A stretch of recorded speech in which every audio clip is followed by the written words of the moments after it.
clicked it.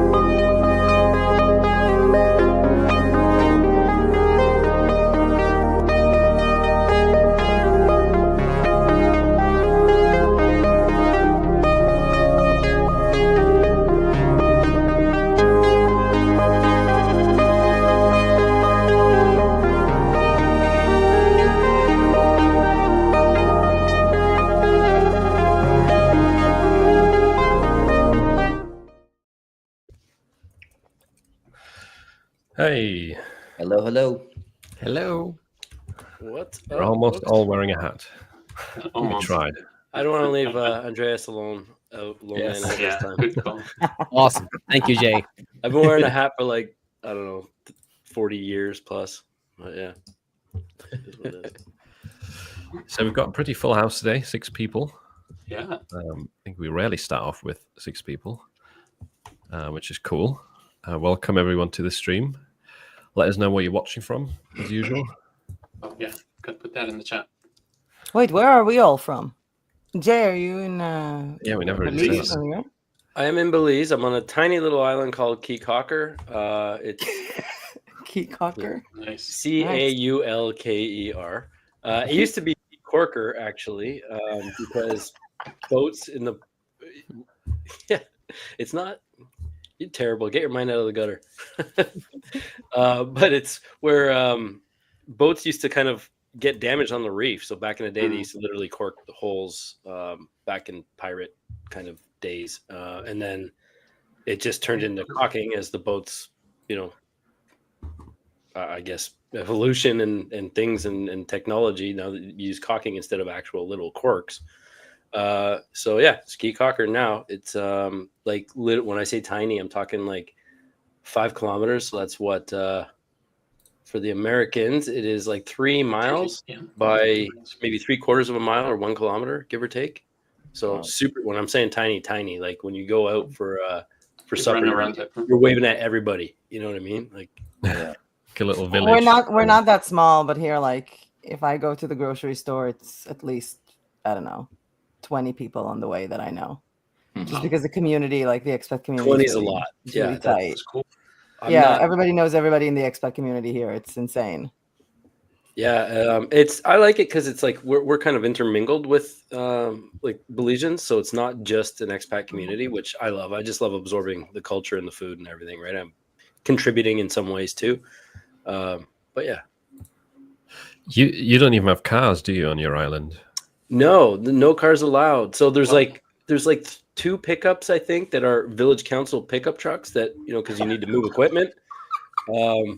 Yeah, it's great. You know, golf carts, bicycles, and 2 feet in a heartbeat, man. Like I dropped 30 pounds in the first 5 months, I think, here because you just move it. It's not like the North American, even if we moved from suburbia to a rural area, and then you absolutely need a vehicle even to get into go get groceries. Like you can't walk it, right? Or you'll be gone all day. Yeah, but it's pretty awesome that way.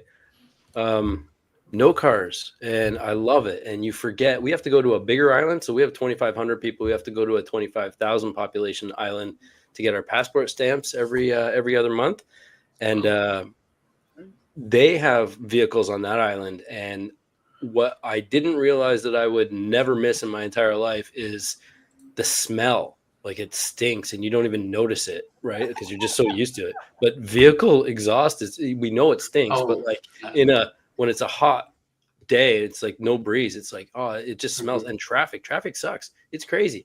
I don't miss that at all. Like you can just walk anywhere. There's people even here on golf carts. There's a bit of traffic sometimes, but bicycles are going right past them, right? Like you're getting there way faster, or you can even walk at the same pace pretty much. But yeah, I don't know.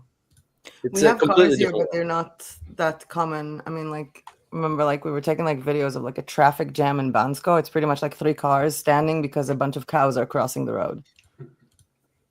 So, yeah. I know a little bit how you feel, even though here we do have a bit more cars. So you're from Bansko, Bulgaria, May, right? Yeah, 4 years, man. Little digital nomad village or town. It's a ski town. They just had the Jazz Fest now, and it's like the 28th year, I think, of Jazz Fest. And I think like before the digital nomad movement came here like 6 years ago, Bansko was pretty much 4 months of skiing and a week of jazz fest. It's a really big thing here. So that was nuts. I mean, like a lot of the musicians are like after partying in some bars after like it starts at like 7 in the evening. There is like day events in the park, and then the main show started like 7, 8, and I had friends like coming home at 5 in the morning because some of the musicians just went up to a bar to like do some freestyle after. It's mental. But it was finally over. So most of the nomads also left, like the seasonal ones that come for the Nomad Fest. So now it's mainly us expats remaining here. And there were a lot of more people who are staying this year with Bulgaria and Finland. My wife and I were actually just looking at places on, YouTube's great for that, right? Where to travel to as a digital nomad type thing. And Bulgaria came up and we were like, wow, I'm like, I know someone. Well, if you're gonna want to come to Bansko, I hope that you're gonna text me instead of just researching on YouTube. Oh yeah, for sure. I can give you more current. But that's the blessing, right? Like we had Leslie Cole from Everbee come down to Belize, and Christina Umares, also from Toronto, come down, and like you get to hang out with people and see faces, and just leverage people in different parts of the world, right? Like why wouldn't you? Right? It's exploiting friendships in like the best way possible, I think. Kind of like how I think Adam, you hosted Philip down there, right? Yeah. It's a beautiful I wanted thing. to host Philip, but then I had COVID the minute he showed up in town. Oh no. Yeah. I mean, it was fine with Adam. He was like a kilometer away from me, and I had COVID at home. Oh no. Oh. Yeah, that's pretty funny. My mom says hi, by the way, on the chat. Hi, Mom. Hi, Mom. Hello there. Nice. Oh, right. Nice. Great last name. Wait, there's two? What, you got your whole family out here? Ronda, No, that's not related. Ronda is not related to me. That's the Navoya with 2 R's. We're 2 R's, with got 1 it. R. Yep. Who knows? Maybe we are related, man. I don't know. It's funny. There's like a million and one Hello, Susans you. I out think there. the hat and bit Mom. is over for me. I'm done with that. Then Adam, where are you from? Florida. Should we finish the Hot and sunny circle? Florida. Born and raised. That's where I'm at. Born and raised. Wow. Nice. Yep. Nice. Hot here too. Hot and humid. We got a hurricane brewing out there. Yeah. Oh, We're damn, watching and raining. Nice Nice We're combo. watching it, hoping it swings north. Yeah, and I mean goes to you're in guys. that exactly. No Yeah, offense. Jay, you got to watch out for that too. But Yep. yeah, I'm on the east coast of Florida. Actually, the county that I live in is where Cape Canaveral is. So it's where all the SpaceX rockets go. It's where all the entire space program. When Philip was here, we took him to Kennedy Space Center, and he got to see all that. So That's cool. that's kind of like the pride of our county. Also, Kelly Slater, the professional surfer, is from our county. Wow. He's from Cocoa, and yeah, just Florida, hot. That was really fun. Yeah, Yeah. very, very hot. Like Adam described it, like walking into a hot sock. Yeah, Like Hot step sock. outside. what it feels like usually. Yeah, hot, wet sock. That's the other thing. Yeah. I don't think I've worn socks in a year and a half. Come to Bansko in the winter. We're gonna have -20. That's a lie. Except for the 2 weeks when I visit family in Ontario. You're gonna Canada, wear a lot in of November. socks. Yeah. You're gonna wear like 3 pairs. Oh, I'm not going anywhere in the winter. Are you crazy? I left Canada for a reason. All right. I forgot. Yeah, no. I mean, Andreas? winter's nice. I just don't love it. But yeah. What about you, Andreas? I'm in Sweden. Here it's still really warm, and we're not really that used to it, so it feels pretty hot, I'd say. You're in the capital, right? Yeah, very close to the capital, in a suburb of the capital. Yeah. Is that Oslo? No, that's Norway. No, that would be It's Norway. Oh, Yeah, right. so Oh, this my is geography. a suburb to Stockholm. Close. Stockholm, right? Yeah. It's where the syndrome comes from. Yeah, That's right. yeah, at least the name, but yeah. That was the place when they had the big bank robbery for like days, right? That's how they came up with it. It was Yeah. bank robbers that held people for days, and then at the end of those days, the people protected the robbers. That's Oh, why I it's don't called know. Stockholm syndrome. Yeah, Stockholm syndrome is when you become like you support your kidnappers. Your captor. Yeah. It came out of a real case from bank Yeah, robbery. you like sympathize and then interesting. Because Yeah, you're I like at definitely their know that. mercy at some point, and if they take good care of you, you're like some part of your it's a part of survival mode basically. But you transfer into them the fact that they love you and care for you. Yeah, exactly. You become really empathetic to your kidnappers or anyone who really mistreats you. It doesn't have to be kidnappers; it could be someone who abuses you as well. But yeah, that's the Stockholm syndrome. I have no idea what the origin is from that, but it's a bank one. It's a bank job in Stockholm. If was I'm it not really mistaken, originated from that? yeah, If I'm not mistaken, it was a bank job. I think like people were held at a bank like hostage for like 4 or 5 days or something. Okay, I don't actually know about that myself, but because we have one really big thing called like I think it's called like Arlanda rånet, or it's basically the airport robbery kind of thing. I'm not sure if there's any kind of correlation between those, but that's the major one that I know of, at least when it comes to robberies, like historically. But yeah. We'll start talking about mugs in a second. Ooh. Finish the half an hour introductions. We have to tell all the weird things that are where we're from or known for first. Yeah, Oh, wow. exactly. Is there We talked about captivity, living without a car, jazz. Is there any Philip, weird where are syndromes you? and Yeah, where's a lot Philip? of weird stuff in England? I'm in a little village near York, the old York, the Old original York, in the UK, in England. The country of 95% rain in the year, country of fish and chips, My favorite. of people that love to queue. What else? Beans on toast. Tea. Oh yeah, Tea, love yeah. the tea. Yeah. Bangers and mash. Cheers There you to go. British tea. Bangers and mash, yeah. Isn't Don't know if beans this- on toast still a thing? Yeah, beans on Beans on toast. toast? People love that. Mhm. On toast. Yeah, I've seen Sounds it. rubbish. Is that like People- the same beans you would have with the bangers and mash, or talking like refried beans or something? Like, are you It's dipping or are you spreading? Heinz beans and tomato sauce. That's Yeah, what yeah. Okay. The big beans. Yeah. yeah. Big I beans. never really eat them, but Yum. Sounds delicious. How do you people do? like to eat them with everything here, basically.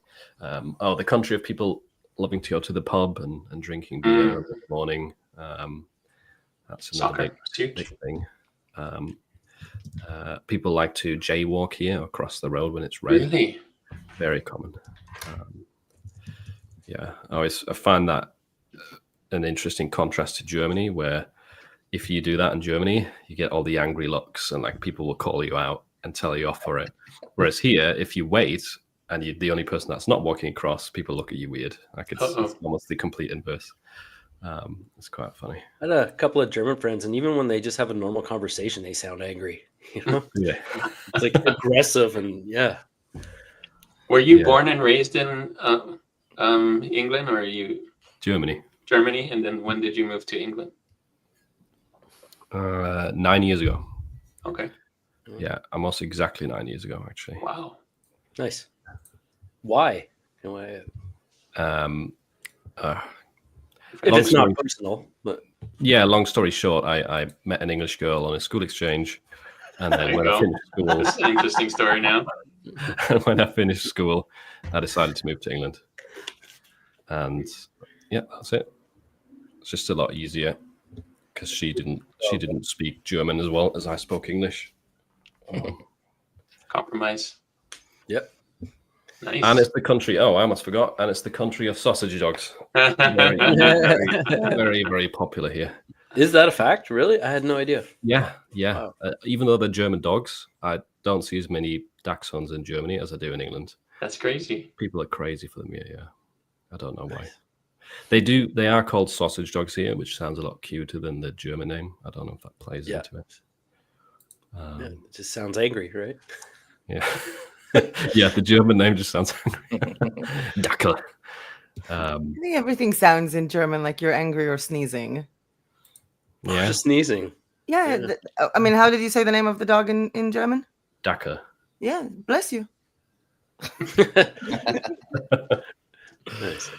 You could say that for some other languages as well, like Russian maybe can sound a bit angry. What did you think about Bulgarian when you were here?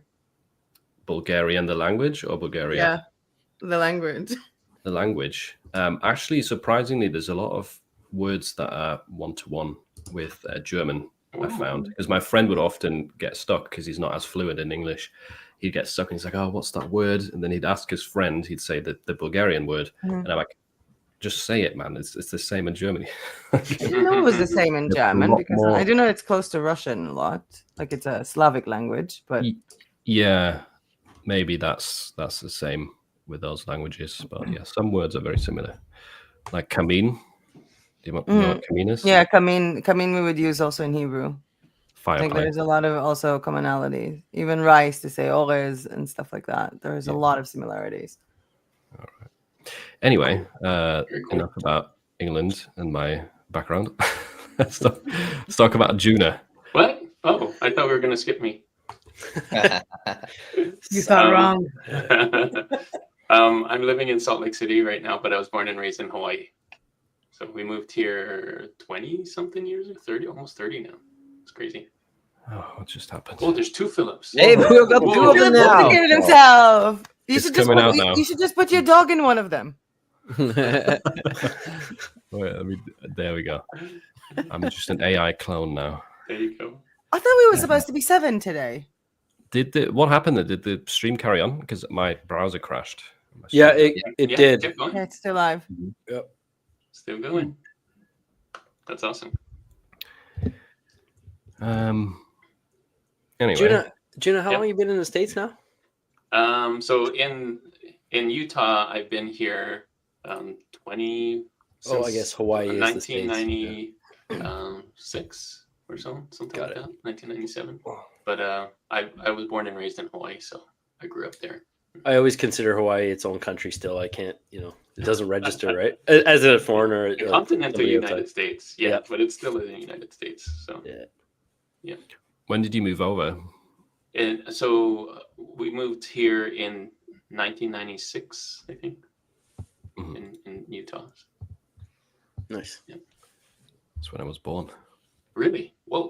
Aww. I was probably 20. I was 20. Oh, what? Am I the baby? Or I think are you not the youngest? Could be. maybe Yeah. Andreas? I'm born in 93, so I'm at 31. Babies. I'm definitely. I'm in the oldest. 80s. Juna's got me beat. I don't know how Definitely the oldest. Adam yeah. is, but I think Philip is the youngest because you're a 96er, right? Yeah. Yeah. You So you're win. 29. You're like the only Gen Z here. I'm not, Nintendo 64. I'm still. I just scratched past Gen Z. No, millennials go up to 94. I've googled this before. It's I it's don't know. Depends who inconsistent. you ask. it's inconsistent. Okay. The year of Nintendo 64 and 007, my friend. That was Yeah, Gen Z legendary starts game. 1997. The best. yes, Matthew. Thank God. Anyway, Crazy. so let's There you talk go. about. That's all of us. Has anyone had access to mugs yet, or have you heard of anyone who's got access I to haven't custom seen it. mugs I yet? haven't seen it. I haven't on seen it my- either. I'm gonna check right now again. Wasn't though. it like live? I thought let me you log guys in and check were again all for excited the that it's on. 100th What do you mean time. access? People had said that they were Nope. getting stuff pushed like in processing or seeing it, right? But I don't Yeah. have access. But I don't Yeah. see it on my when you hit create Amazon. I got Just- it. They don't like turn it on for everybody the minute they decide to have mugs. No. Everything's Oh, very wow. slow. Test, with test, Amazon. test. That's what I they would do. be pissed off. Well, there's also like shirts and stuff, apparel that we never get access to, right? Yeah. Like there's Top some pops. Crop Yeah, tops and crop whatever. tops Yeah. and oversized shirts and all that stuff that they just put on. And we don't. That's true. Well, I doubt that's going to happen with mugs Yeah. because they did state that it's being rolled out. Let's look at the message again. Yeah, Yeah. start being uploaded automatically today. That was 2 weeks ago, with full publishing availability coming soon. So just like with the tumblers, Coming soon. they're auto uploading some first for us. I've had probably like 30 or 40 auto uploaded. Yeah. And you can find them in Producta or Pretty Merch. You can filter them out.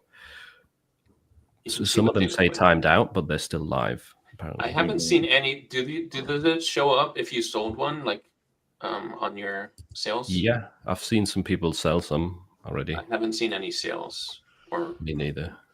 Random. Wait, can you filter? Still can't. No, I was just looking. You can't filter yet. Not on the native Amazon dashboard. You have to go to Pretty Merch, for example, has a filter I got for Pretty mugs. Merch, but I didn't sell any mugs. So. Or Producta. But yeah, with tumblers, it also took like around 2 weeks, I think, until most people had access to the tumblers on the create page. So hopefully by next POD council, we'll all have mugs. Yeah. I got some mugs up. I had no idea. Dude, see? You win. Yeah. Hell yeah. This makes me so happy. It looks really bad. It looks really, really off and really bad. But I'm so glad that they're there. For bad mugs. Yeah. It looks really, really bad. All right. How did you find it, Andreas? What did you say? Sorry, what did you say? How did you find that you're selling mugs? No, exactly what Philip said. So I just went to my Pretty Merch Pro dashboard, to products, and then to filters, and then there's a mug filter. Okay. You have to click on more filters. Yeah, I took me a minute. I just found it. I see it. But the way that at least my designs, the way that they've put the design on top of the mug looks really off. Like it's way too low. So it looks really weird.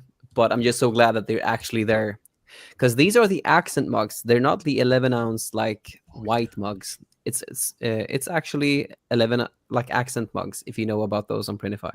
It's both, I think. The one with the color inside and the color of the handle. On the handle. Yeah, exactly. Yeah.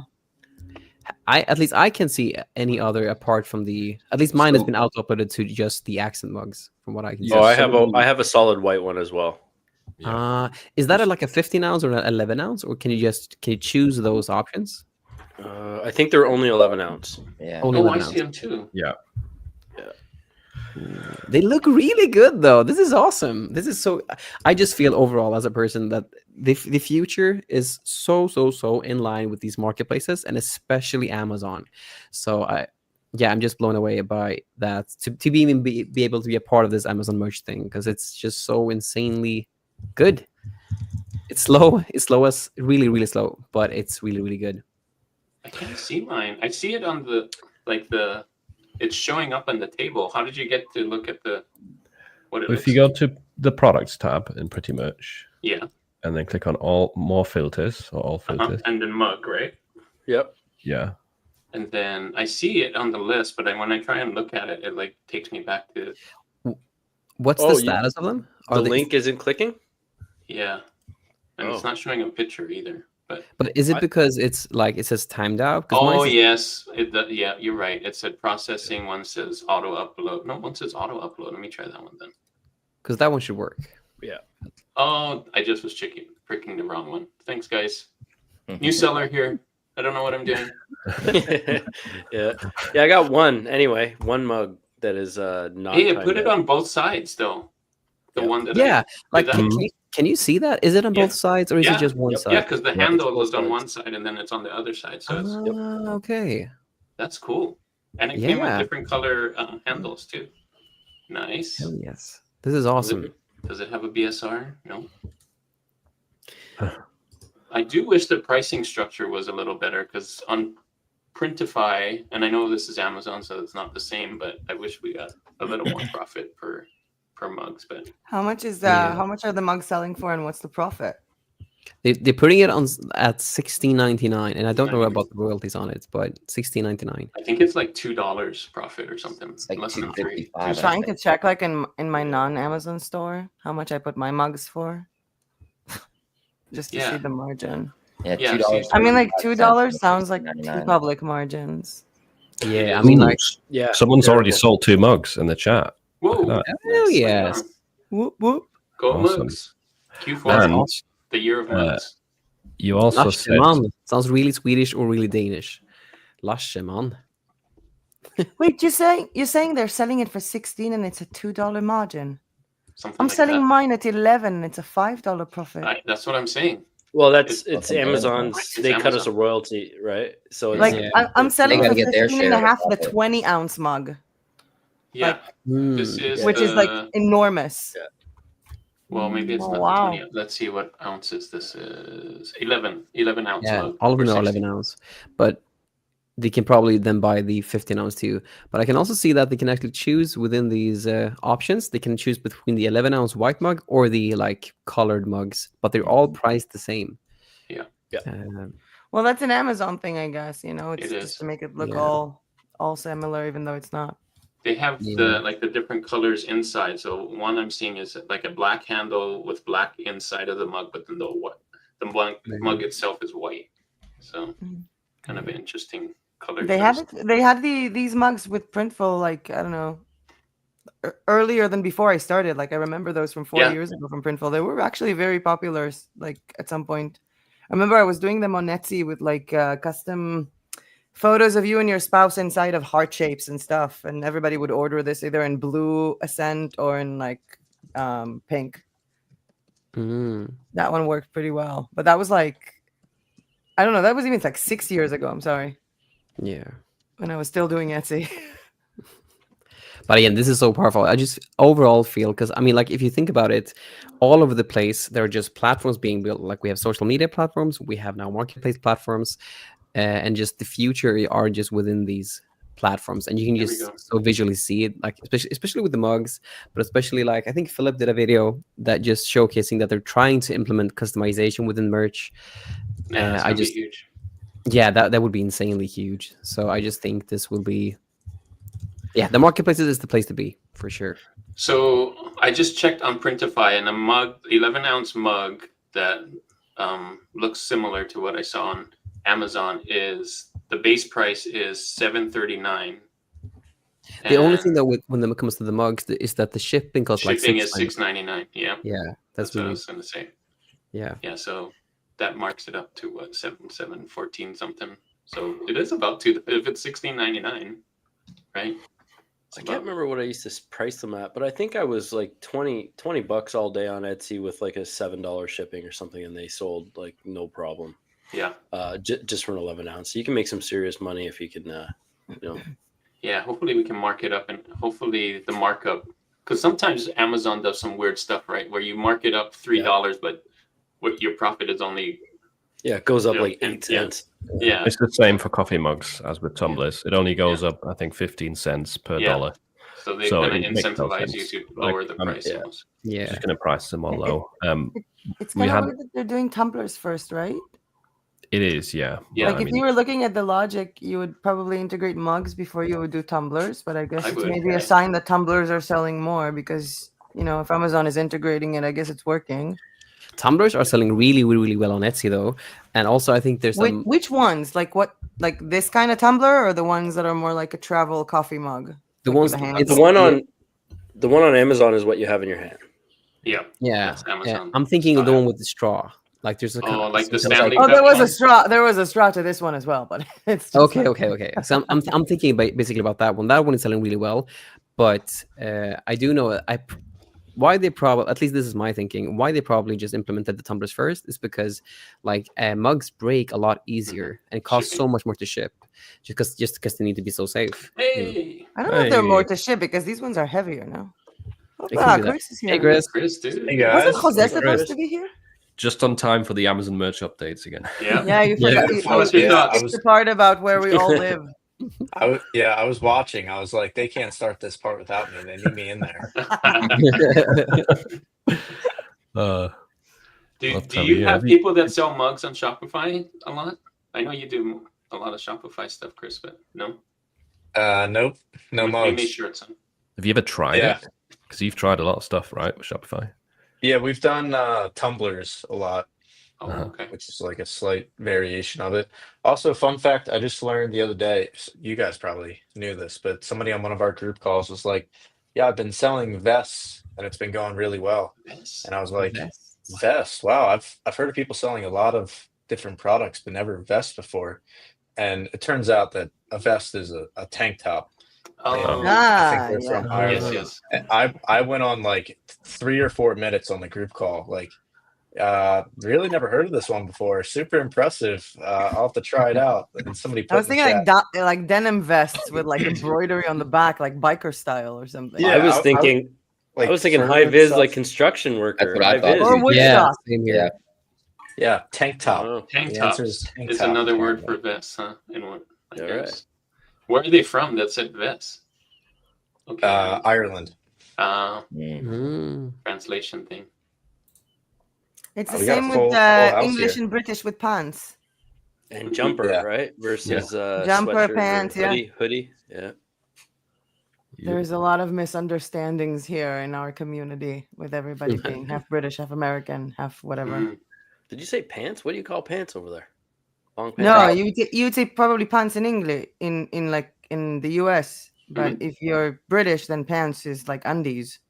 So they would say Oh. trousers. Britches. Oh, Yeah, you say trousers too, like jeans, right? you guys don't say slacks? I've never heard Isn't of nice that. slacks pants. like? I would say slacks if I'm thinking about suspenders. Oh, I feel I like- say I don't slacks know. for shirt. Nice pants. Yeah. Is it like Okay. UK slang britches for pants or jeans? Britches. Britches. Britches. That's what my mom used to say when I was a kid. Pull your I britches up. always thought britches was suspenders. Britches is but suspenders. is it? Okay. I think The so. britches should be pants, right? Can Or you is it sell suspenders? Britches on pants. Amazon? I think britches is like the area of the pants that has the belt. Ah, It's okay. like pull that up. Okay. Because, Someone in because the it's the same comments as tell pull us your if belt you up or know. pull your suspenders up. I think That makes was sense, like honestly, part of because I that. just played the Donkey Kong game, the new one, and all of the pants are referred to as britches. So and he always used these suspenders, so that makes sense. Sorry, you guys are probably having Wow. a perfectly productive call before I. Yeah, joined we're getting that into the one. really That's- deep Thanks, stuff. Chris. Yeah. What did you do? Yeah. You guys. Yeah. Just Make it devolve the entertaining, conversation. Entertaining. We're here to talk about hometowns, mugs, and linguistics. Yeah. Uh, People love it in the comments. Yeah. we actually I had think you should put like a poll. How do you think they should call trousers, pants, or trousers? Yeah, we should double down. that's like a productive poll. Oh god. So yeah, that's mugs. Nice. Someone was asking if anyone's getting good sales with tumblers, the No, ones on not a Amazon lot. merch. Let me see No? how much. I get like some here and there, but I just feel like Tumblers. when you can price it at a reasonable Sales. royalty, like I want to earn at least like about $6 to $7 in royalty for each sale. So I just feel And like it's how much? I feel like I'm getting a lot of information from you guys because I'm not on Amazon merch. How much do you get for a tumbler? like $3. $2-3, somewhere around there. $3. It's yeah. $3. Yeah. Everybody's complaining that TeePublic has low commissions, but it sounds like it's the same as Amazon. I'm No, sorry. but just for reference, like I get Tumblers. like it's only the some products. So like with, for instance, shirts, I get like $7. And just to Okay. preface it, like I sold 1,123 things last month, and there are 4,086 like Now I dollars. feel better. So that, $4 profit per each, kind of. No, it's basically like it's with some new stuff too, but generally it's around $7 per shirt. Hey, Philip is double again. Yeah, I don't know why my stuff keeps crashing. I told you, put your dog on the other one. I might need to get my laptop. But for me, someone else was saying in the chat actually that it's their number one item after teas, and it's the same for me. Me At too. least it's this year. tumblers?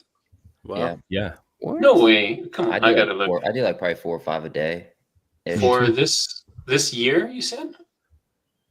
Mm. What? Yeah. All right, I gotta check now. I don't So think I sell that yeah, many. I don't tumblers. list. I only list on T-shirts still because I don't bother checking trademarks on any other product other than a class 025. So I just keep it. And then if they push it Yeah. to any other product, then it's not on me; it's on them, right? Yeah, Yeah. only I just 1% I of do my it the sales are lazy way, I guess. I think the fact that tumblers are doing well for some people that have actually listed them is a good sign for coffee mugs, because I think Yes. coffee mugs are like Definitely. generally more popular than tumblers. I would, yeah, especially during the holidays, right? Mm. Crazy that both Adam and Philip's number 2 product is tumblers. Like I only get like it's like 1% or That's what I got. mine's- I got 1% too. Mine's standard T-shirt number 1 at 37%, then pullover hoodie at 19%, and then Yeah. Wow. And then It's a lot these of hoodies. vests or tank tops at number 3 spot. Yeah, for Wow, me, it's standard okay. t-shirts 60%, V-necks 14%, and then V-necks. sweatshirts at 9%. People still wear Yeah, V-necks? My Yeah. tees are 98% are my tees, and then tank top is my next one at 2%. And then See the tanks. 98, damn. Go vests. Yeah. Sell t-shirts. Yeah, that's what. Go fast. Go vest. No vest for me. No. Sounds Last like a very month, bad not a football team. Go single- Vests. Not a single tumbler last month, but I Whoa. have 2 sold this week. Weird. Oh, let me go last month. For those That's- of you who are getting good sales with tumblers, any tips, including you, Philip and Adam? Oh yeah, that is a good. Do you guys do mostly are you using like t-shirt designs on your tumblers, or are you designing specifically for tumblers? Pretty much just T-shirt. t-shirt designs. T-shirt Yeah. designs on tumblers. Interesting. Yeah. And then that snap like integration is really good for just adding the Double. the design sides. to both places. Yeah. Mm.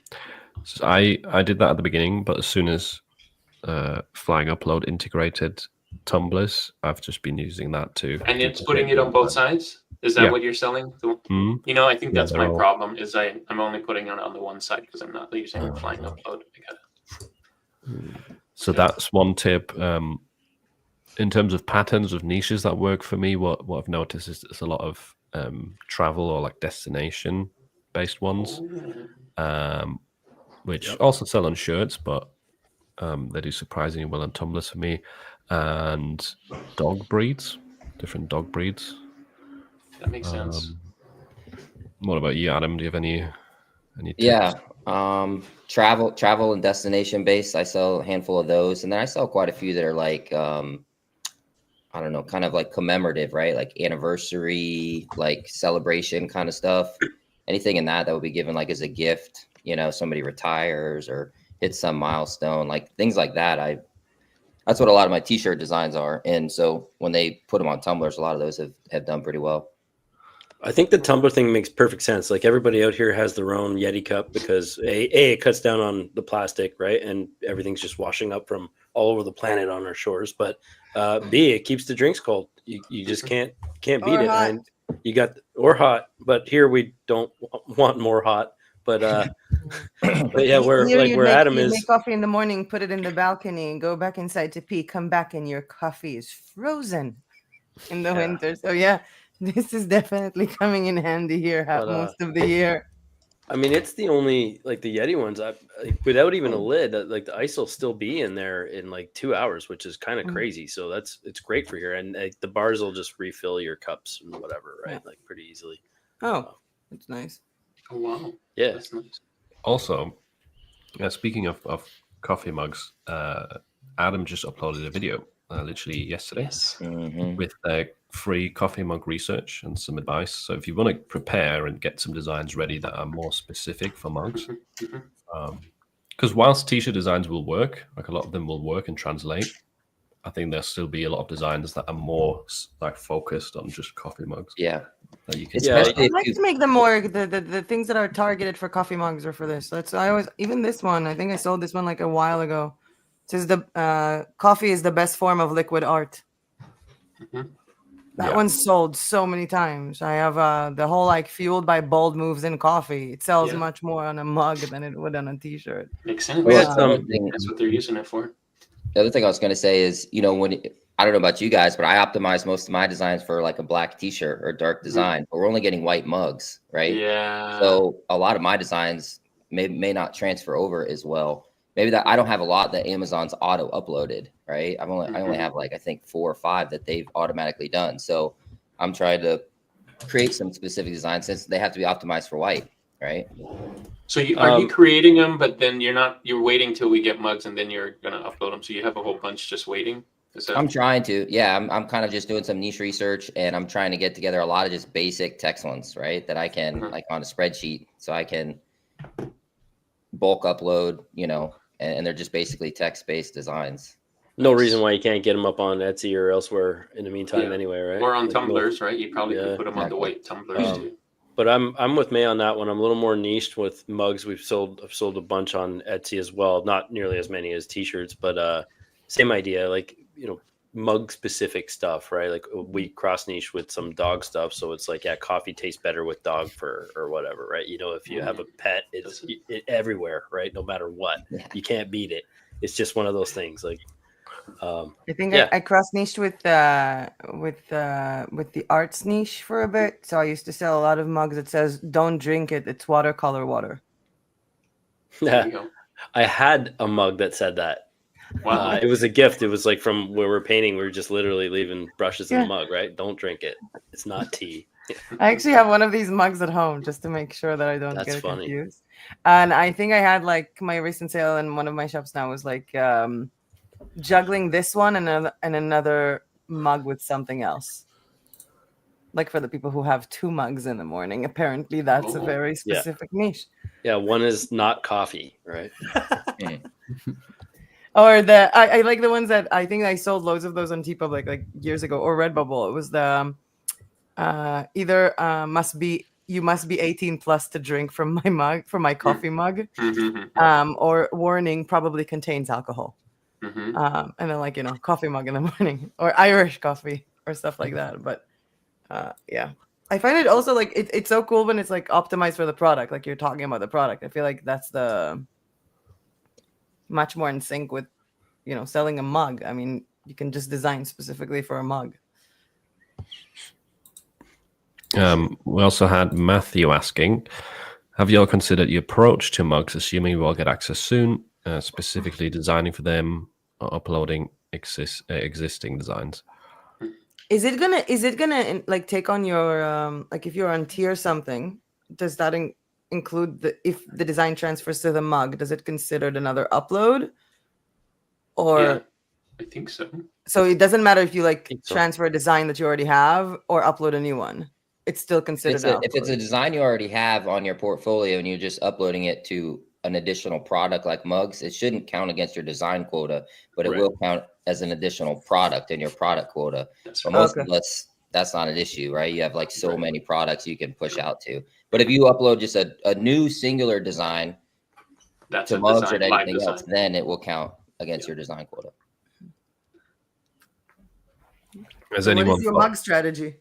Has anyone like got a plan already? Will you upload your bestsellers soon, or just existing designs, or will you create some stuff, or are you already creating some stuff for coffee mugs? I'm gonna repurpose some Etsy mug designs that I already have, but they're mug specific, right? I don't really, a lot of my t-shirt stuff is t-shirt specific. Yeah. And to Adam's point, I do a lot on the darker color stuff, right? So yeah. But I like what you said about travel and dogs and gift things. Like there's certain things that would work that are on t-shirts that would work on mugs. So and we're all talking evergreen, right? All of us, you know what I mean? If you guys are paying attention, right? Nobody's talking about just a Christmas mug or any Halloween mug, right? Like you can do recipe mugs. Those went well for me for a while as well. You put the recipe on the mug? Like you put like how to make what was it? Like chocolate cake in the microwave. Yeah, you literally write the ingredients on the mug. Wow. And if you want to prepare that for Christmas, then that would be the Christmas treats. And from what I remember from a friend of mine who did it, like that's sold all year long because people drink Christmas drinks all year long, or like eggnog. You could even put like, for your cake in a mug thing, you could even put like a line, because it's a shallow mug, right? So you can put a line like water and then cake mix and whatever. Yeah, it's like those mugs with the shh, not yet, not now. Okay, speak. Yep. Yeah. Yep. Smart. All good ideas. Hope you guys are writing these down. It's funny. I had cake in a mug for the first time like 2 months ago. Never heard it. I'm like, what? My wife made it and was like, what are you making? It's like, it smells like cake. And like, why are you holding a mug? So some cocoa powder, some egg. Be careful. It stays forever. Yeah. Yeah. I would definitely say, besides like repurposing designs or pushing them to your bestsellers, try and get into some of the big niches as well. Because if you're one of the first few dozen or hundreds of people in some of the big niches, and you get a sale as well, you could rank very well in a competitive niche. Mhm. So that's definitely something worth trying. Hey, Chris, Mystic has some mug designs, right? Oh yeah. Yeah. There's which I'm just catching up that now Amazon is going to offer mugs. Now I'm caught up to speed. You're thinking about it. Nice. Yeah, and now I'm laughing at the comment in the chat. Amazon employee staff meeting. I actually used to work at Amazon, so What? kind of is a Oh, wow. staff meeting a long time ago. But yeah, that's exciting. The way that we used it in the past is like, at least on the Shopify side, is we're t-shirts first, and then the top 20% of bestsellers, we just see which one of those we could propagate to other product types. The main challenge on Shopify though is that or just anybody using like Printify or Printful fulfillment, specifically Printify, is that you have to make sure that you're using the same print provider. Otherwise, you get hit with double shipping charges. So, like, we use Monster Digital, for example, for the t-shirts, and if they don't have mugs, which I don't think they do, but we want to They do ship now, mugs though. from. They They do do now, now, Monster Yeah. Digital, cool. But if we were to use somebody else for the mugs, and we have an order where somebody buys a shirt and a mug, you get charged with first product shipping costs. Say that 10 times fast on both of those, which just eats into margin. There's ways to get around it, like just increase prices, for example, or you can set up like strategic, shipping. Basically, you can try to pass it on to the customer in strategic ways, but that's the main reason that we just stick with primarily apparel. So it's t-shirts, vests, tank tops for anybody who wasn't here, then crew necks and hoodies. That's our bread and butter. And on the topic of like evergreen, like you were saying, Jay, even in the dead of winter, like peak holiday season, we launch all these, Christmas themed designs depending on the niche. It's still 80 to 90% just our evergreen products that are selling all year long. Doesn't matter how good I think our Christmas designs are, it's still, because it makes sense. Like, people are buying a gift for somebody that they would wear all year long. It's a very like select few people that are like thinking of that Christmas party they're going to or something. Like, those people still exist, but just in years past, I've kind of over-indexed on I need to ramp up all these Christmas designs, and now we're refocusing to let's just continue to churn out better and better evergreen products, and they're going to sell just as well during the holidays and all year long. Everything sells in Q4, right? It's not just the Christmas stuff. So literally everything, especially if you can get some social proof behind it. If it's got a little bit of velocity on the marketplaces, or if you're standalone, if you've got the reviews under it, like that's what sells, right? It's the social proof that makes it make sense. But caveat also, Chris, with what you were saying with the 2 shipping charges, is that customer also will get 2 packages separately. So you'll have to kind of educate them too, that if you have 2 different fulfillment companies, let them know to expect two different packages before they leave you a terrible review or whatever it is, at least on the marketplace end. Yeah. Don't want people thinking they got 50% of their order for 100% of the price. Yeah, for 200% of the price. Yeah, shipping. Yeah. Philip, did you see Ashley's comment? Yes, I was just thinking about this. Yeah, Jay and Philip. No, Philip, the other way around. You sure? The other way around? Yeah, the other way around. I'm looking at it. You need to On my screen, it's Are we different. all the same? Like, do we all No, see the but same it's just people? Philip and Jay. And then Jay face like make as if you're looking at Philip, and then you guys will fit the The other Jedis. way. No, the other way. opposite, Jay. Okay, so I'm in the top right corner, so now I'm facing the wall. Like, Yeah, that should be exactly that, and then you'll be like perfect for like the Jedi look. Oh, Like the Jedi under you. Council. My Jedi's looking the other way, isn't it? Okay, I took a screenshot. We're good. It was the just Jedi me. guy for It me wasn't- is it wasn't here. for everybody. No, Now it's the I fit. opposite. I'm fitting on the guy with the green hand right now. Oh, I'm on my screen. I'm the guy with the green hand. I see. Well, the Jedi. they both I have green got hands. both. No, but not on Both guys the, have green but not on the hands. other one. We should. My guy has Yoda green. Your guy has you're Irish seeing green. it reversed. Mine has Yeah. hermit green. I'm looking at the With live the- on with the YouTube. gray. You're the opposite. Have you guys watched the Jedi Council rap battle that somebody did with AI on YouTube? It is hilarious. What? Anakin's rapping in the Jedi. You got to watch it later. But You should send me. See, this we made Ashley video. happy. oh yeah, I'll send it to you, Philip. I'll send Yeah, I it need to to you. see this. I think you should put it in the chat, Juna. We can all AI see is it. crazy. Oh. You guys imagine where we're going to be in 2 years? It's wild. mind blowing, it's right? wild, Like wild, we're wild. not going to be able to tell what's I'll send it real, to what's Philip. not. It has some. What have you guys been trying out, or what's been useful with GPT-5? What have been your thoughts? I've I been did using not it. notice a difference. Really? I haven't been using GPT-5. I mean, I have because that's what it is. But I've been using GPT before 5 to kind of help me with my motivation and what to do. So I've been like gamifying what I've been doing. That was cool. I saw that. That was a good. That was cool. I gave points to things that I should be doing, like upload a video for 25 points. Do this for. So at the end of the day, I'm like, what's my points today? And I call my Chat GPT Chet. So I'm like, hey Chet, what's my points today? It's funny. For me, it's been I saw some agents. Oh, go ahead, Jay. Go ahead, Chris. You're good, man. No. My comment was way dumber than what you were about to say. Tell us about agents. Oh, that's as far as GPT-5 goes anyway. Like, I mean, I know they came out just before that, but with GPT-5 now, the agents are just nailing it. Before I was having troubles with like, two-factor and logins and all those things, and no matter what, it wasn't working. But now it's just like, I saw who is the dude? Philip, you commented on it. He had a whole thing where, sorry, who? Shimmy? No. No? He kind of looks like maybe Hispanic, brown, maybe. Andre Hansel? Andre, yes, thank you. Name was escaping me there, but he did a whole thing with leveraging the agents to do all your Etsy and E-Rank kind of SEO search and all that stuff.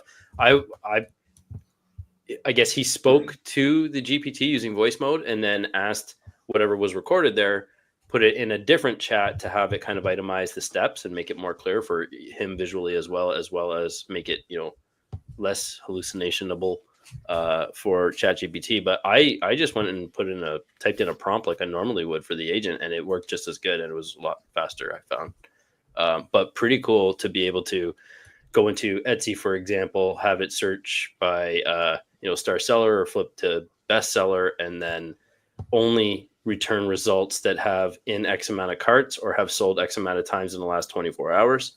Because those are things that we know reset. And to me, I don't care if the shop or listing is 10 years old or a month old. If it's sold X amount of times in the last 24 hours, that's real live data, right? That's as live as you get. So I know some. Oh, sorry. Go ahead. Keep going. Go ahead. Yeah, no. Well, I was going to say you can use ChatGPT. So what I'm hearing you say is you're using ChatGPT to find like bestsellers on Etsy. So you don't need like some of those apps that do that currently. You just need ChatGPT. Correct. However, I would also leverage it to log into E-Rank then to take those listings and then look for, adjacent SEO or keywords to spark ideas, right? For inspiration for designs. But yeah, it'll show up like its own little console. It'll log in right in your chat. It'll log in. You'll see the mouse move and click and do the things. Wow. Have you not seen this yet? So we were starting like in my membership. I got a guy in there, Mark, who's like, it's the reason I bought this, right? So it's a macro keyboard. So you can start to make your own scripts with your actions in Photoshop. If you guys know any bit about the automations, those have always been there. And then you can actually, one touch click for each one. Yeah. But so enabling things with macros, you can record your screen and like set coordinates for where the mouse clicks and hit a button and go do it. Yeah. I got that one too. Yeah. But yeah, you gotta have the number pad, right? Yep. So this is the mouse. But you can literally set it and record where the coordinates are and tell it where to, right? So it'll show the coordinates where you go with your mouse, tell it what to do, and then hit a button and then watch it go. So this guy, Mark, for example, is, he hits a button, walks away for an hour and a half. He's got from 0. So asking ChatGPT, he'll just type in one word for like the niche of the day or whatever. Wow. It'll create and go through and create a bunch of designs and then make the mock-ups with another button touch later. And then it uploads 10 Etsy drafts every single day. So he's done work from 6 to 7:30 in the morning. He hits the button and goes. Now with agents, all that setup might not even be necessary. He's upped it now to like 20. So he's doing like 20 listings in draft every single day. He has not missed a day this year yet. That's powerful. So like that's kind of consistency that is going to blow your mind. And by 7 a.m., the guy's done like a full day's work. And then what is he doing now? He's just figuring out how to make more things, right? That's just a Scaling digital download it. shop. Now he's Scaling doing POD, where arguably the digital download shop is kind of easier in terms of customer service and whatnot. Mhm. But he's like, well, why wouldn't I now at least try X amount of other things? Because this is cranking right now.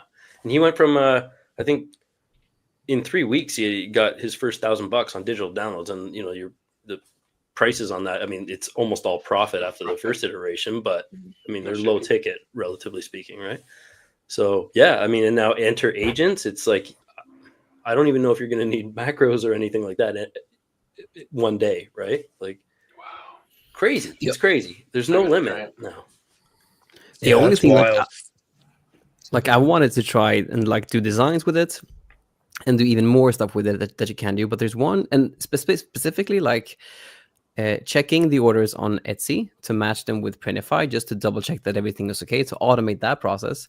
But there's a big concern that I have, and that's the security concern. Like if you log into your own accounts through the agent, it does feel like there's a major security concern if you take it to the next level. And like if you skip the obvious stuff of like doing the Etsy research, which is still really good to do through the agents, like if you can automate how like the order fulfillment on Etsy, because that's a major pain if you have like a lot of orders to do. But if you can automate that by having the agent log into Etsy, log into Printify, and checking so that everything correlates correctly, and you teach it how to do that, that would be insanely powerful. But the security concerns is teach how to change the names and stuff for customizable items. Exactly. You can. I thought about doing a video on that, but when it came to like the login screen, I was like, okay, this feels a bit too on the edge of security concerns here. But yeah, that could be where fine. macros still have a place, right? It can have my account if it saves me even an hour. Like take it. Like Social Security, go ahead. Yeah, I'm going to have all of our accounts soon enough. So. I'm leaning Chris's direction here. I had it log into my email and I asked it to organize it. And my wife kind of scared me. She's like, "You gave it access to your entire email account?" I'm like, because I've like Outlook for Mac. I have like 11 different email accounts, and then they're all in there. I'm like, just organize this shit right for me. Pardon my language. Yeah, I'm like, put a chip in my brain. Fine, take it. Yeah, like 100%. Whatever. Hook it up wherever. Right? Yeah, and then she kind of scared me, so I stopped, and then I went down the Etsy rabbit hole with it. But I don't know. I'm kind of indifferent. I think we're all going to be at a point where it's why wouldn't you let it do stuff when you can do other things like go for a walk or enjoy the human elements that we don't get anymore because we're glued to our friggin' screens all day, right? Yeah. And one area that I've noticed it took a huge improvement is in its ability to prompt itself. So, and this is a very simple hack, like meta prompting.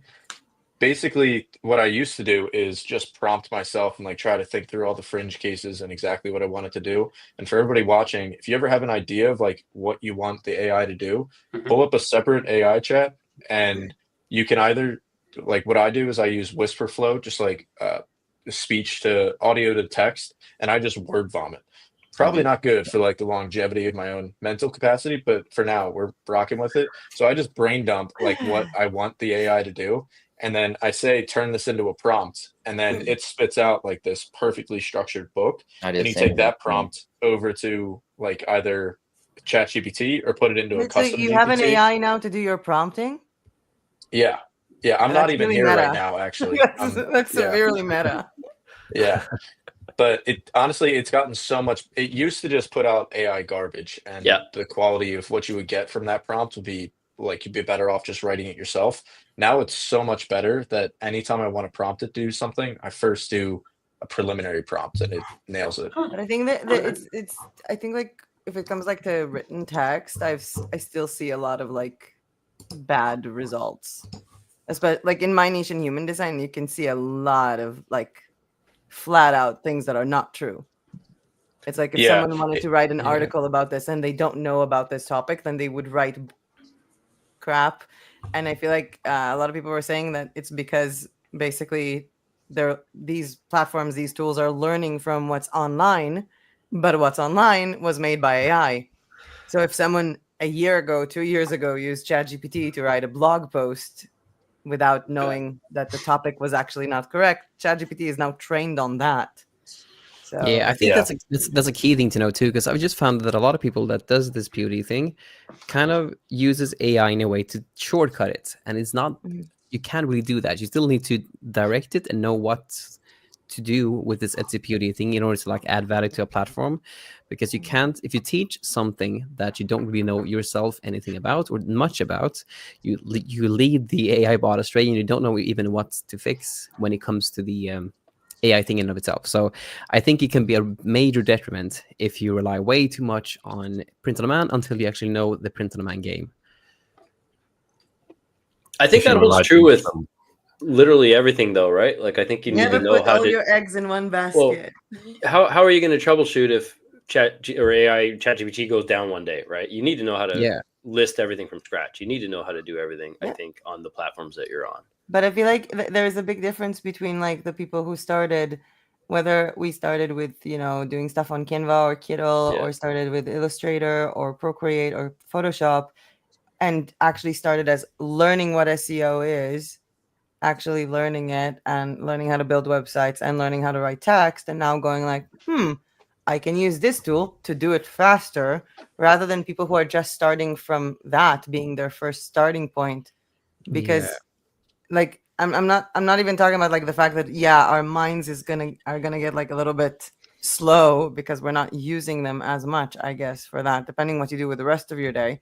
But the people who are just starting out as just like write me an article without knowing anything about storytelling, about SEO, I just feel like it's like holding you back from getting personally better. And I feel like a lot of people forgot that. I mean, you can pop as many designs as you want on Ideogram, and I use a lot of stuff with Ideogram, and I use a lot of stuff with AI and stuff like that. But sometimes it's just really nice to put in some chill music and spend 3 hours working on a design, like with an iPad. Just, I don't know, just for fun. I feel like, if you're not, if it's just like not for Gen Z, putting like words in a computer to generate money, you could do that with anything. You don't have to do it with print on demand. You can do that with everything. The whole point of print on demand was like to express yourself, right? I feel like we're forgetting that a little bit, or at least there is a generation raised on not realizing that this was a form of self-expression rather than a form of, I think part of it too is just making sure that you can still kind of have some fun with it, to your point, right? Because if it becomes a chore and you don't enjoy what you're doing, that's why I also think it's great to, choose a niche or two that you actually know, because you are not going to hate it nearly as quickly. And if you're just doing all these robotic things, it becomes a chore, it becomes boring, and it's going to translate into your, the quality of your product at the end of the day. I have no problem sitting down and taking 3 hours on a design, but and they traditionally or historically have been some of my best sellers that I took the time and enjoyed designing, right? It just made sense. It's also like a feeling of pride, like, but I don't know, like you sell something, never mind the money, you sold something that Ideogram made, or you sold something that you made. How is that going to make you feel? Yeah, I think that goes with like putting the customer first, though, right? Like, make sure you're designing to serve versus trying to make the money, because I think if you're chasing the dollar, you're never going to be running fast enough. And the product quality suffers because you're in this spamming mode. But that said, I rarely spend 3 hours on a design anymore. But I do like to, I do a lot of text-based stuff, so it goes a lot faster, but I like to manipulate text as well. But yeah, I think there's something to be said for enjoying what you do, right? Absolutely. I think GPT-5 has gotten better at coming up with phrases for shirts and stuff that actually makes sense. Because before, I think with most AIs, it's like, give me ideas for phrases. Maybe 1 or 2 out of 10 would be all right, and the rest would kind of just be gibberish that looks okay, but if you've been doing POD for a while, it's probably not going to sell, or not going to be able to compete at least. And now it seems like the phrases are actually a lot better. If they're all original or not, I don't know, but they're probably more likely to sell. Is the point. And the graphics are slightly better too. I did a test between GPT 4.0 and 5, and the graphics are slightly better, more in terms of what? The look, the style of it, like it used a lot more contrast and Yeah, and stuff like that. So because it's still the same image model. I think it is, probably, but it just I don't know. Maybe it's the prompt that I did. Maybe the prompts are better, or it interprets the prompts better, or Maybe the it's just interpretation listening of the better to your prompt. prompt. Yeah. Yeah. Yeah, I think it's that probably, because I had a lot of complaints on my videos. Well, like, hey, it's the same image model, nothing's changed. But I do think the thinking before the image, or the way it comes up with the ideas for the images and stuff like that, will still impact the result you get from the same image model. I also noticed that it's way better if you're having a long transactional conversation or whatever with it. It's hallucinating way less on lengthy conversations. At some point, I was just like frustrated. I got to restart and start over because it's totally not, it's not going back to the original. When I try to cite something else, it has no idea what I'm talking about. And but the hallucinations the are down. window is way larger. That's huge now. That's exactly what it is. Yeah, the context window. And it, as a result, it's hallucinating way less. I think it's less than 2% hallucination now versus I think 6 or 8 from the previous. So it's significantly better. And Philip, I agree. I would ask for 20 slogans or phrases to put on a shirt and maybe get 3 or 4 decent ones. Now it's 6 or 7 out of 10 for sure. If you want to try for shirts, I think for me, if I want to find funny stuff to put on t-shirts, I would rarely even prompt that. I would probably any niche, for example, that you want to design t-shirts for, tell ChatGPT to give you ideas on what to write on carousel posts on Instagram. Those would be real, because then you can, in your head, you will find, because it writes those funny, quirky things about that person or that niche. And then in your head, you can match it to merch much faster than asking it to put it for t-shirts. I always do the cross-reference between them. Like if I want good stuff for t-shirts, then I would ask it for funny slogans or mottos for someone from that niche, so I can put it on my Instagram. That's the best t-shirt ideas that I found so far. And do you mean they work one-to-one, or you would still have to change them a bit to fit a shirt? No, I would have to work on the text a little bit possibly, but you have to use your brain.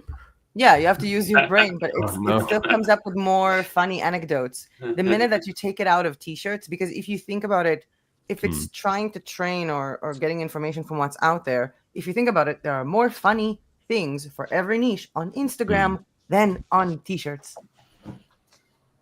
So it's if a you good train approach. it to think about social media, and instead of telling it come up with slogans for t-shirt design, no, be an amazing copywriter, and I want to do posts for Instagram. Give me 10 ideas of what I can write in a carousel post that is like a statement from someone from that niche, or describe that person. Or give me a funny statement, or give me 10 funny, 10 sarcastic, 10 serious. So I think I did with some of the human design stuff as well, as love me for the scenic route for manifesting generators. And that came as a joke for Instagram. When I try to do t-shirts and stuff like that, it doesn't have a pool to take from. And a lot of the things that it will take from might not be that original as well. That's an interesting take, because, and I see the merit, because I have an ideal customer profiler GPT, right? So you just dump in your niche, and then you guys know you can have multiple ideal customers in that niche as well.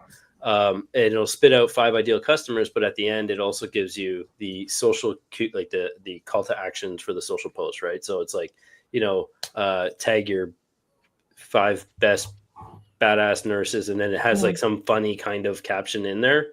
Exactly what you're saying, that I would say probably close to half of them would potentially translate in some way to a good t-shirt phrase.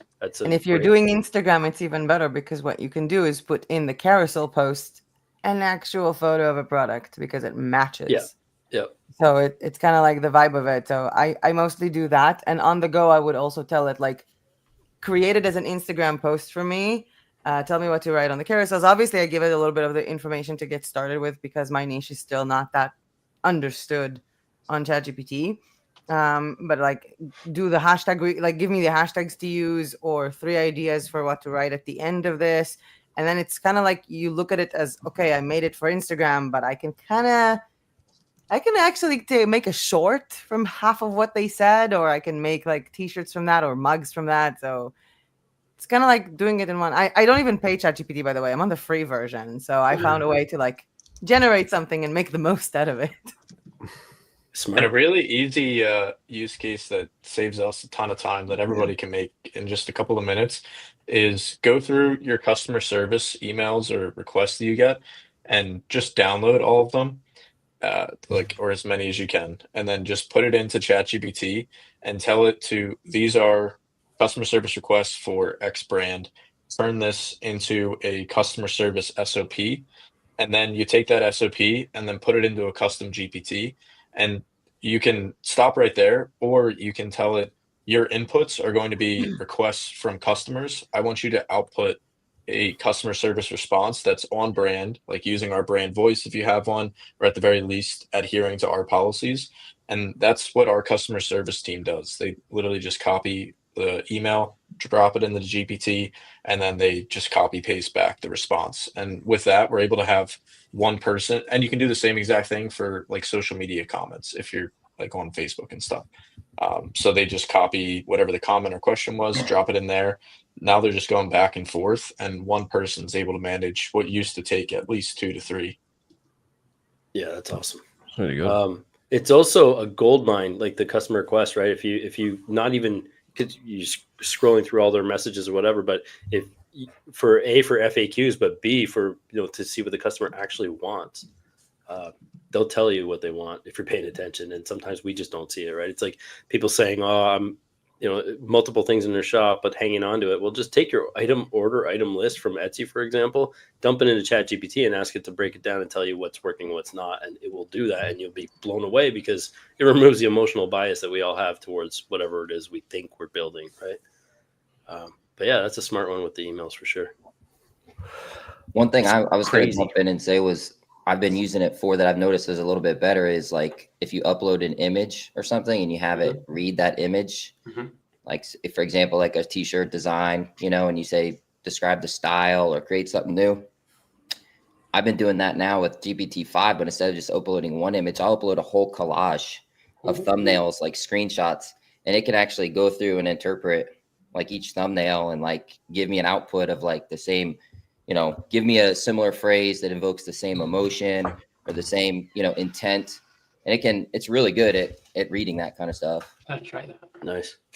No, you can also try like I did like from different niches. Like if you see something funny for a certain niche, then tell ChatGPT, make that for me, but for my niche. Like something made you laugh on a different niche. Just like take the same logic that is behind it and make it funny for my niche. Yeah, that's a good approach as well. Awesome. By the way, I noticed one person in the chat keeps repeating the same question. If you keep spamming it, it's not going to be more likely to be answered because we still have some old questions to go through. One of which, actually, I know Chris is usually quite busy, so I'll get some of the questions in that are applicable to Chris as well. We'll do the Amazon merch ones later. So, does anyone have experience outside of the mainstream pod products, such as T-shirts, tumblers, etc.? Are there smaller markets that still have demand, but say have a profit margin of $15 plus? Do you know, Chris is in? Do you know anything from your community, Chris, about that? Yeah, I mean, I've had a socks brand, tie-dye brand, jewelry, home decor. A lot of those were 3PL, like we were selling yoga mats and blocks and equipment. Home decor is amazing. Yep. Yeah. Which one of those is best, would you say, for this person? Shower curtains. Yeah, shower curtains, RFID. I'm doing a lot of wallpapers now, so that's pretty cool. Yeah, I don't know if anyone is best. I would say a lot of those are 3PL, so I would roll those out. 3PL being third-party logistics, meaning you're like working with a supplier and ordering all the inventory in advance.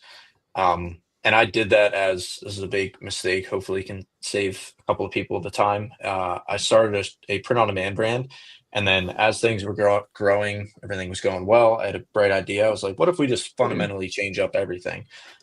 So that's what we did. And for some reason, it was the yoga brand. For some reason in my mind, I was like, oh, how do I expand this or grow this? Well, I add in yoga mats. Just like you could see the linear thinking, and it did not work at like the product sold, but it just added so much more operational complexity to the business that it was like one of the biggest mistakes I ever made. Because then instead of being able to focus on just making more better designs, focus on a great customer experience and marketing and like running the site, I was now working on, talking with suppliers that are 12 hours ahead of me. I was watching for POs where we have to outlay a bunch of cash up front in order to see it come through. This is not at all the answer this person was hoping for, but long story short, I would stay away from 3PL. But then so I would start with print on demand. Like you can get into like jewelry, like there's a site Shine On, you guys have probably heard about, where you can sell those things. But I think a lot of times when people ask this question, it comes from thinking that they need to do something completely different than what's already out there, which I like, the notion of wanting to be unique and not just iterating on the same stuff. But it's a great way to get a foothold and like experience in the industry. Basically, I would get experience with doing the same formula that's worked for millions of people first before I would try to, jump out into some kind of blue ocean. So I start with t-shirts and I start with print on demand. Totally agree. And I mean, you set your profit margins, right? When I'm not running a sale, my profit margin is like $14 US on a t-shirt. So, I mean, it's up to you what you want to make. On right? Etsy. On Etsy, yeah. Mm-hmm. Sweet. Shopify, I argue you could probably do that all day because you're targeting a very specific customer with your marketing efforts, and that's you attract what your marketing efforts are going to put forth, right? I think so. I think it would be easier to make that kind of. You could charge $40 US a t-shirt all day, probably. Yeah, and that's like when my dad was starting his brand, the question he would always ask me was like, he would calculate the profit margin in terms of like per t-shirt, and which was just interesting. So I was like, I don't really think about it like that at all. I think about like what's the bottom line that we're bringing in. And on Shopify, for example, our average order has like 1.7 t-shirts, like 1.5 to 2 t-shirts. So I'm looking at it on like per order basis, and then what's our cost to acquire that customer. And as long as our cost of goods is about 40% roughly of the total sale price, then I know that gives us lots of room to play with for the ads. And then we're getting that customer for life. So then every time we send them an email or anything down the road, then, that we don't have the marketing costs there.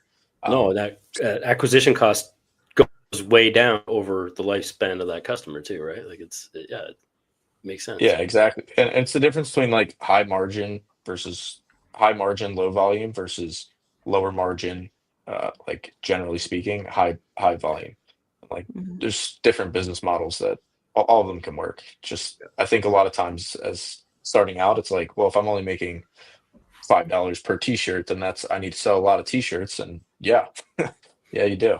Our margin's not $5 per t-shirt, but just generally speaking. Also, a quick tip on Amazon. If you're an Amazon merch, I'm guessing not a lot of people sell a lot of pillows, right? Or have any of you sold many pillows before? No. So why not price the pillows a lot higher? Right. That's something that I started doing probably last year. Most pillows that I list are priced at the max or priced at like $39. So if you get a sale, it's more like a $20 royalty. And since they only ever sell like once or twice anyway, why not just get the royalty that's bigger? So that's a good thing to try. And it can work. They're not going to sell a ton like t-shirts, but at least you'll have a higher royalty for something on Amazon. I'm still with the home decor things. I mean, if Amazon had it, maybe I would join Amazon more. But like with Spoonflower, selling fabrics is nice. You have I feel like with Spoonflower, you either have like very big sales or very small sales because people can buy swatches or just like a quarter or something, or buy a swatch of a wallpaper. So it's kind of like you're on like $0.50, 30 cents, whatever, and then like 50, 60 when people get the swatch and then come back and buy wallpaper for their entire apartment. So yeah, they also have like their wallpaper ranges, I think, from like $90 for like, I think it's like 2 feet by 27 rolls. So from 90 to like 236, depending on what type of wallpaper that is. So those go pretty well. And I mean, like you're talking about like t-shirts or mugs and stuff, but it's also about the type of design, because you're not going to make the same design for that. Like I'm making like, the patterns, and it's a very different world. But I feel like it's much more of the different margins, because of the fact that I can get a sample of a wallpaper or wallpaper for my entire apartment, because people do that. They go into Spoonflower as customers and they just buy like a small swatch of every type of wallpaper, because they have like the peel and stick, or they have something that is more grainy or more smooth or vinyl, and then they decide and just buy for the entire room or for the entire house. So it's kind of cute. You have like the tiny little 30 cents, 50 cents, $50, 30 cents, 50 cents, $60. I agree with like the home decor thing. I think it's just underserved. Like I've been trying to get people everywhere, every now and then, to start a home decor shop, but like cater to home staging companies, cater to people that are going to buy realtors, cyclically. No, home stagers for realtors, right? So a company like a realtor will go hire a home stager to make your home pretty and bring in a truck with their artwork and their throws and whatever they do, right? Just to make it look better or whatever, sellable. And I have a friend back home in Ontario, and she's like upsized her warehouses now, from like a storage unit to warehouses with stuff, and like seasonally she's buying and selling stuff all day, and she'll look at Etsy, or she'll go to like some standalone probably look at Spoonflower. But probably, yeah. But she's not. I don't think she like. I don't know what products are available there, but she's not doing so much. All the linen. Yeah. Okay. Like so you have like you have fabrics of like 20,000 different kinds of fabrics for sewing projects. Okay. And then in terms of the actual products that you have, so you have the wallpapers. Yeah, these are more like quick changes, right? So like a throw pillow, canvas, blankets. But the wallpapers, by the way, they have a peel and stick that doesn't leave a mark on the wall. So I know that a lot of people who are in the home renovation or realtor, they use them to make a room like pop or look different. They have wallpaper curtain panels, duvet covers, napkins, placements, pillows, sets, bed sheet sets, tablecloths, runners, towels, throw blankets, and throw pillows. That's their full collection plus fabrics. I like the idea with like the replacement for Society 6, even though they didn't replace the actual furniture. That Society 6 had like the credenzas and the tin, like the mini coffee tables and stuff. Yeah, and it's easy too, because you can throw it's patterns, right? Patterns and color, aesthetics. You don't have to be too design apt. Depends. I mean, they have like Spoonflower has their own like design challenges and stuff, and it really does help your sales to be in the design challenges, especially if you like get to the first 100, because then you're like featured in their magazines and in their newsletters and stuff like that.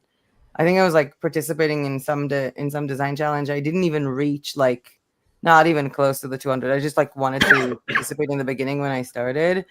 And I just opened my shop like a month before that, and all of a sudden that design had like 200 likes or something.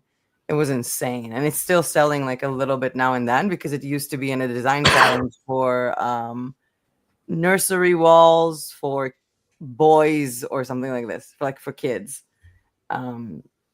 So they do have like this, I guess, like a community vibe to it, or they still manage to maintain it somehow. And there is a no AI policy on their challenges. But a lot of I think like production companies come and buy from here. There's a lot of pretty unique stuff. And it's getting a lot bigger now, because September is National Sewing Month in the US. And people are now buying fabric to sew costumes for Halloween. So yeah, Spoonflower is getting pretty big. I'm happy to be there. I'm happy that they exist as an alternative to Society 6. Oh yeah, Society 6. Beautiful site. Let's shift gears a little and talk about which software tools do most of you use? For design? For anything? Open question. Could be anything. I use Kiddo, Canva, Affinity Designer for design. for AI, Mystic, and Ideogram. Or I use ChatGPT. I guess that's a tool as well. I can share my favorite app of all time. It's not Print on Demand related, but it's called Todoist. Nice. I use it all day long. What Check is out it? To-dos. Chris, is Yeah. to-do list or to-do-ist? Todoist.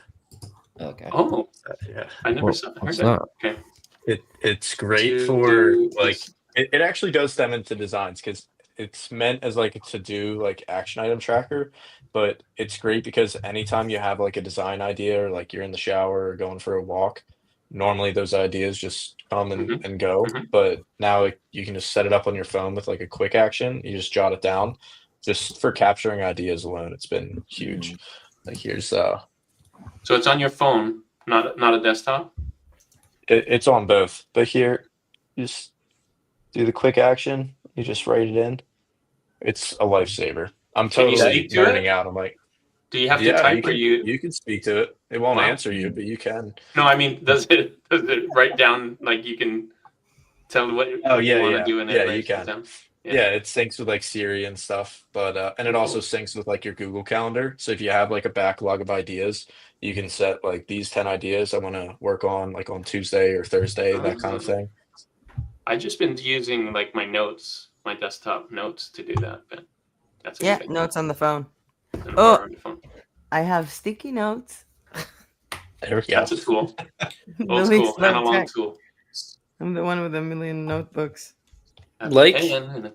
Like Chris, similar but different. Trello is great for that too because they introduced cards now. You can just open it, tap it, and then dump it in there, and then you can sort them later. But it's great because otherwise, I was literally like talking to my messages to myself. I have my own WhatsApp chat with myself wherever I am. Right.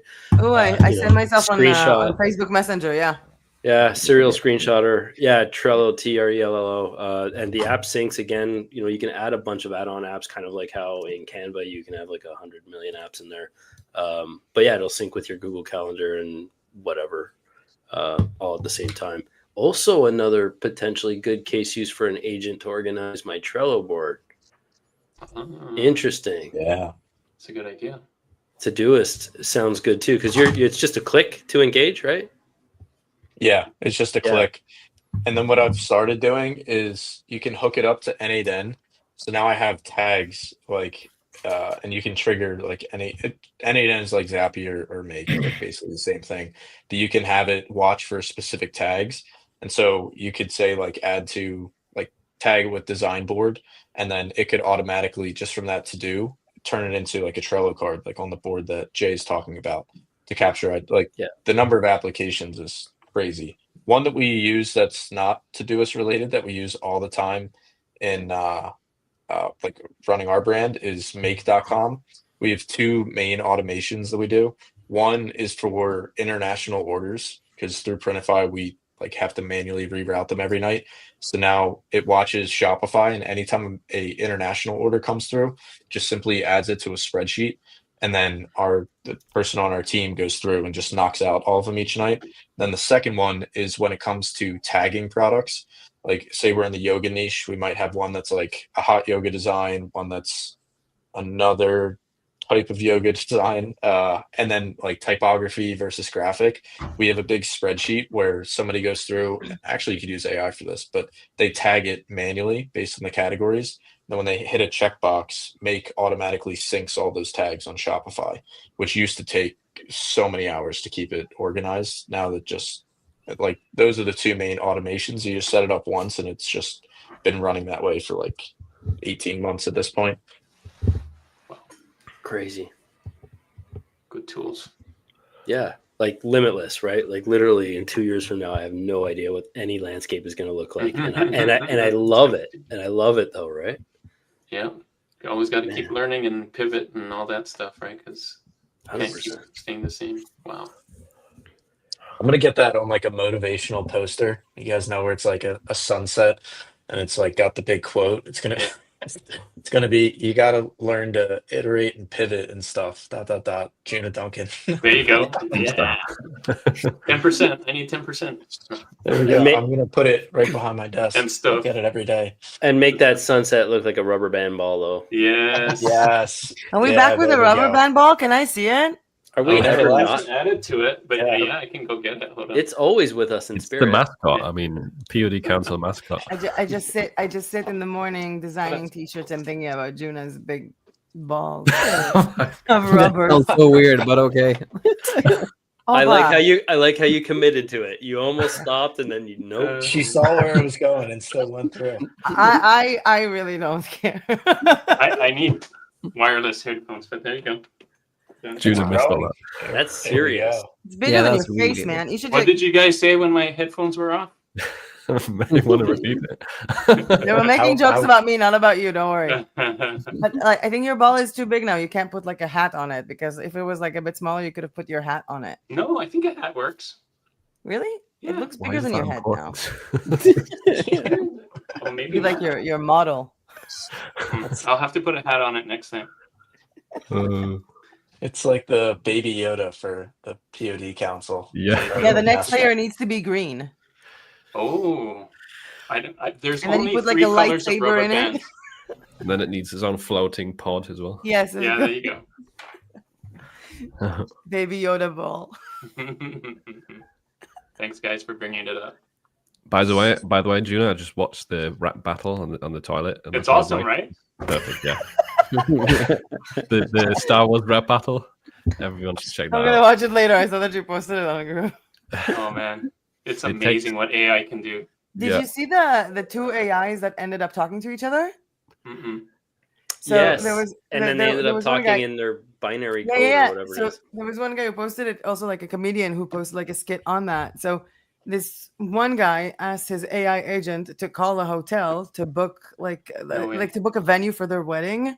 So they're like, "Hi, this is Alex's AI agent. I want to book something for their wedding." And the hotel was actually the venue actually picked up an AI agent. Wow. So then we're like, "I'm also an AI agent representing this in this venue. Do you want to talk in like something like their language?" And it was like, like just made noises that like it's faster to talk like this. Wow. And then like the comedian who was bringing it up on Instagram went like, "I don't know what about you guys, but I'm gonna go stock up on like canned food." It's over. Supplies. Yeah, we're done. Those two things are just talking in a language we cannot understand anymore. Oh God. Yeah. And all the times that they're saying like an AI begged for her life before they were turning off the computer. Oh Or no! something like that, yeah. Please don't shut me down. Yeah, there is a startup that I saw that is coming up now. They recently raised, I forgot their name, I think like Deca something. They raised $100 million, but they've been on for like a year and a half, and they already raised I think like 3.1 billion or something insane, or that's their value or something. So basically, they're building an AI software that is meant to replace Netflix and YouTube and everything. And the goal of it is you as a user can log in and say, I want to watch a cheesy Disney style movie, and it will make it for you in that moment. A new one. Or I want to watch a TV show, give me like reality styles, or give me like, Oh my God. from what I've seen, it's like from one of over. the examples, like give me a blonde, tall man to explain to me how to cook right. Like you can create tutorials. Yeah. Yeah, I saw Every time that. I think that they cannot replace us. Mm-hmm. I love the founder of that company had such a authentic comment. He was in an article about it where normally it's like the big fundraising articles and it's like them saying how they're going to conquer the world and like everybody needs this. Instead, here the CEO said, "I honestly have no idea if people actually want this." I love That it. company that makes the AI, Yeah. I forgot their name.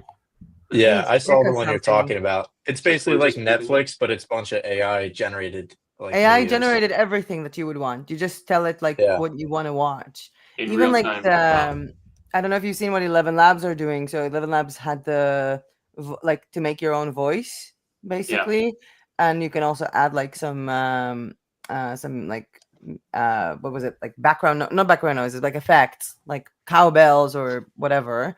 And I have a friend that works for them, and I've seen like on her Instagram, she shared like you can just make like music now, but it's not like the AI music generators from before that literally kind of copy someone else's style, but you can like put your own style into it, give it like notations, and then use your voice to generate music, and it comes out insane.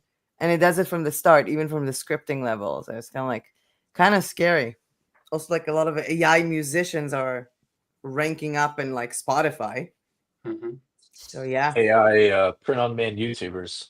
Yep. It's going to be a thing soon, and I it's think kind of there is already interesting. some. I think I've already seen like one that is. I think she was using what was it, Gen something, Genvid or HiGen, because it was like you can see that it's a like a woman, but like her lips are like moving. This is an AI. She just took a photo of herself and then ran the voice and ran the lips moving or the head tilting like this. Oh, And she does interesting. print on demand tutorials. Yeah. Yeah, there was one of those for like Shopify tutorials, and her voice sounded like just too perfect, and like everything was so scripted. And then we met her at the Amplified last year, and she just sounds like that, and she's super Who nice. is this? It's No, that Shopify. one was a complete. The one I'm talking about was a complete like that is AI. It's Okay, not even the person. Like it was it is AI. It's Shopify HiGen. with Julia, I think her name is. She's super Oh, nice. It was just yeah. so funny. I was like, this is definitely AI. This These is things you. are She's good. not. Yeah. She was And I real. was like, Huh? wow, yeah, you're a real person. Nice. You're going to that again this year, right? Yeah, in a couple weeks. Nice. That's It was awesome. fun meeting the Printify affiliate manager here in my complex. Yeah, Really? I think yeah, she was staying here with her partner through like a month in the summer for the Nomad Fest because they're Oh, nomads. nice. Yeah, I think I sent it in the group. I sent like a photo of us from like Friday beers or something. Oh, that's hilarious. Yeah, Yeah. their team's I was like, awesome. because she was looking at me and I was talking to a bunch of people like asking like, what do you guys do? What do you guys do? And she's like, yeah, I work for Printify. And I'm like, oh. And she's like, yeah, I know you. I think I emailed you like 2 years ago. I like how they treated us. Their Printify is really cool. I like that. I think, but they now have the same department. Printful doesn't have their own department now. They're doing for both. Yeah, The makes sense. Printify affiliate team is doing for both. Yeah, they've been good to us too, for sure. My wife and I, like the first Printify Amplified, got invited to go there, and just as easy as it was, like, can I bring my wife? She's also in the print on demand. I wasn't sure how it was all going to unravel. I didn't realize it was at the very first conversation. I didn't realize it was all kind of virtual until after they had already said yes. We're like, yeah, sure, which was amazing. And yeah, just the level of care when we were there was next level too. Mm-hmm. And so much good food. Oh yeah, that's my favorite part of traveling. Yeah. I think is the food. Right, the people first, but then the food is a close second. I'd vote for food as first. Yeah. Yeah. First thing in traveling, eat. Foodie. Yeah. Yeah, definitely. Wow, that was cool. There's someone just said they've just started generating AI video mock-ups for Amazon merch because Play said it seems limited. Oh, you I'm did a video wondering- for that, right? Didn't you do a video? Yeah, I'm wondering how that's going for you because with AI, as far as I know, right, if you generate video mock-ups with AI, the What tool design would you do the video also mock-ups? gets... I used Polo AI and it worked well for, it was just like it was literally a place it image. It was a guy holding a pride flag and then, but with the shirt. Polo is like a Picverse? I have no idea what Picverse is. But the one that you put a photo and it turned it into like a video. video with a basic so effect. I just said, make the flag wave, and then it made the wave, but it also made him tilt a bit. It was like, 8-second video, and it just looked awesome because it's now instant. Like it took like I don't know, 12 or 13 seconds. It wasn't like, a 60-second ChatGPT rendering or anything. And it's now a unique video to that specific listing, right? Not just like and it's way better than the cheesy Canva slides with 8 different color mock-ups just flashing over and over and over. Does it distort the designs at all? Because I know someone who's been It didn't. trying this with Midjourney, I think, and if it was like people wearing clothing, it would, like, if there's any movement in the person, it would start distorting the design and the text and the font. Yeah. No, at least not what I was experimenting with or playing with. It didn't distort it in a way that wasn't accurate. Like if there was a fold in the shirt, it would distort the design to go with it, but it didn't it didn't like make it glitchy or anything. VO3, gotta try it. VO3. I'm gonna write it down as well. I have VO3. I'd be curious, whoever that is, Mo, do you just upload the image and give it in the prompt like your t-shirt design? How do you get the actual design on the mock-up in the video? So what I would done, yeah, I'm not sure what he's going to speak to with VO3, but I'm uploading like a mock-up with the design on it, and then so it's not a separate piece. It's gotcha. Okay. Yeah. Even did a flat lay that had a couple wrinkles, and I just said put hands on it. This was somebody else's prompt in my group, and they said, yeah, just put hands on it and flatten it to smooth it out, and it just did that. It just looked nice, awesome, right? Yeah.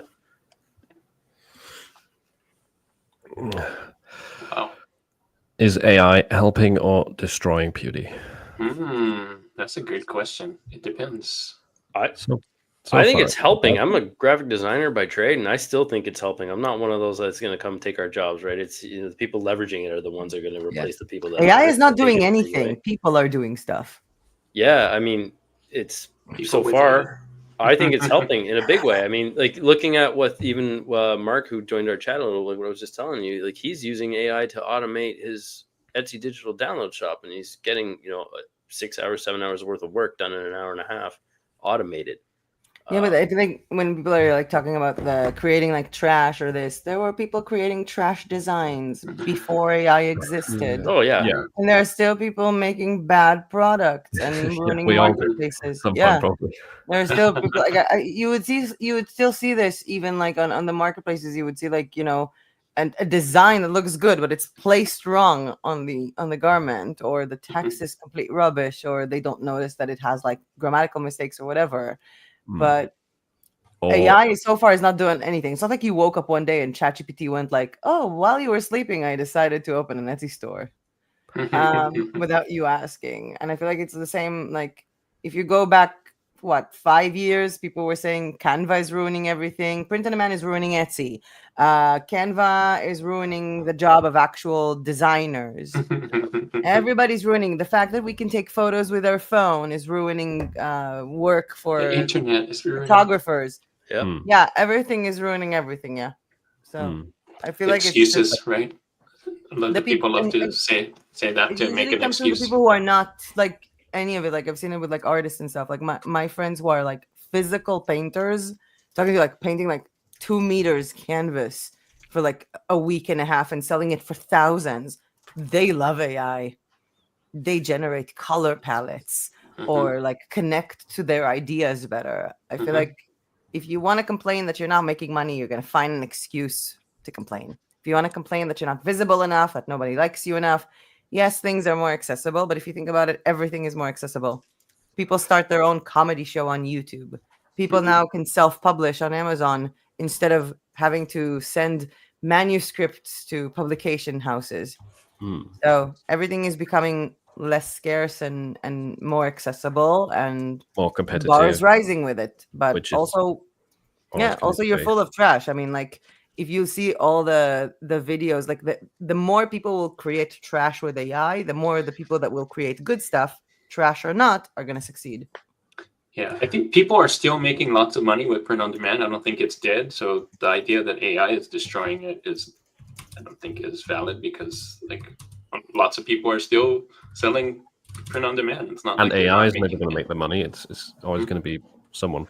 But one thing I also see a lot is now with AI, everyone's just copying everyone. Same thing, right?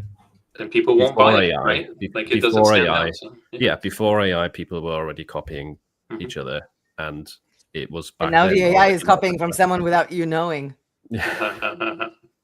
So yeah, it's made some things easier. It's made it more competitive, which is in the nature of any industry and business, right? Yeah. With time, it becomes more competitive.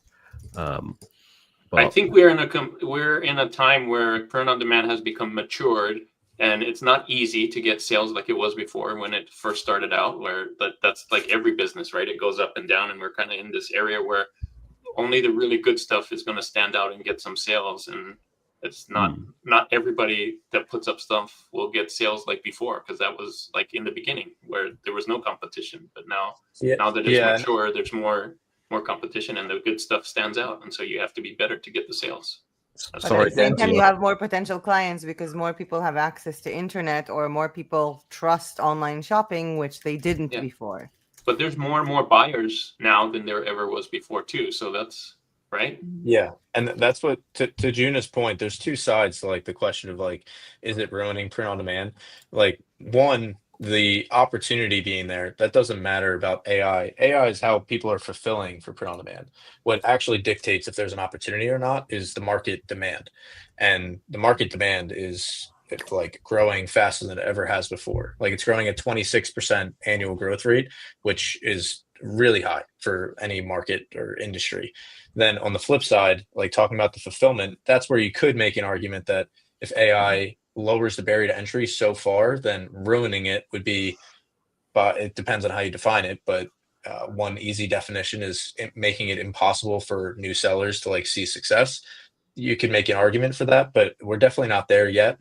One way that I heard it put that made the most sense to me is that there's two primary use cases for AI. One is as a function of speed, so either saving time or making a process faster. The second one, which hasn't really been tapped into yet, is like for superhuman level of insights, aka how to create truly unique design. Like, if I look at any of our best sellers and I were to ask myself, why do I think this was the best seller? I could rattle off like, it's like monocolor, simple, it's got negative space, catchy phrase, like that kind of stuff. But then if you ask an AI the same exact question, it sees something completely different. It knows down to the pixel why it thinks that's a good design. And that's a really exciting use case that will then, back to the market side of things, in terms of what there's demand for, there's always demand for incredible products. And AI right now, myself included, by many people, it's just being used as a function of save time. Even all the use cases we described earlier, myself talking about the customer service, GPT, us talking about design research, we're really talking about ways, really exciting ways that can speed up the process. But the next evolution of it, as we all mature in our use with AI and AI gets better, is going to be the really exciting frontier of it helping us to not create the design end to end, but at the very least coming up with truly novel and unique concepts that is tapping into like the level of analysis that no human, like our brains, can't even comprehend. That's what really excites me about the future of it. Mm-hmm. And even finding those trends too. Sorry to interrupt you, Juna, but Jay's got to go. So yep. Say adios, bye-bye. folks. Later, Jay. Always awesome. Bye, Jay. Always Great to awesome. have you. Take care, You, guys. Jay. Bye-bye. It is almost noon. Yeah. He has to go for his noon walk in a place with no cars. What were you going to say, Juna? Well, I think also an exciting thing that's not being used yet, because I don't think it knows it yet, is having AI predict the trends, or maybe even creating designs for trends that are like right now. Like, if somebody says something that's trendy right now and it like takes off, AI either can predict that or know it and create designs for you and spit it out before everybody else.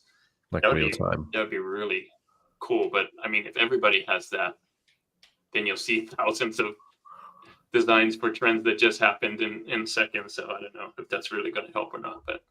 But I feel like there's a lot, like most, not most of my designs, but I think it's like over 20% now of my designs that I have made and put up on Amazon merch. Or so 20% of basically my sales, I think it's even more now, is just coming from straight up 100% AI designs. But I approach it in a way so I can add value to the niche, if that makes sense. So I still think that if someone who doesn't know how to approach the POD game, kind of like we talked before, like knows how to like add value to niches and to actually like design stuff that people want, if that skill is taken out of the equation, I still think people will just kind of do the same kind of things. Whereas if they actually know how to use it, AI will just be a fast track. So I still feel like the barrier of entry is still quite high. It's definitely like more saturated with people, but the people who actually have the skill are still not that many. in comparison to all the people who want to try it and tries it for a little while. They hit the valley of despair and then just quit.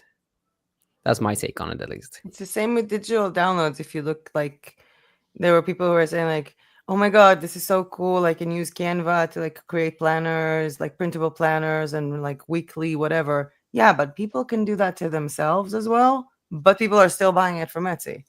It's like everything is more accessible, but still people want to get from someone else, or people, as much as we think that it's accessible to us, because we live in this bubble that everybody knows what ideogram is or what ChatGPT can do.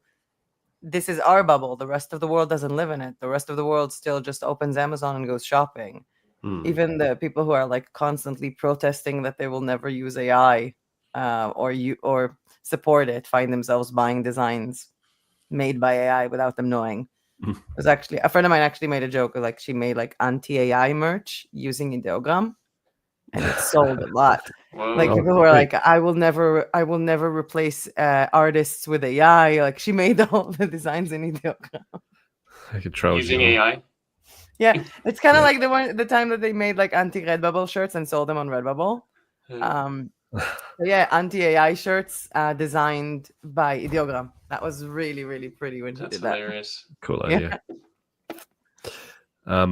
Got a question here that well, it's not really a question, it's a statement. I'm curious what you think about this, Chris.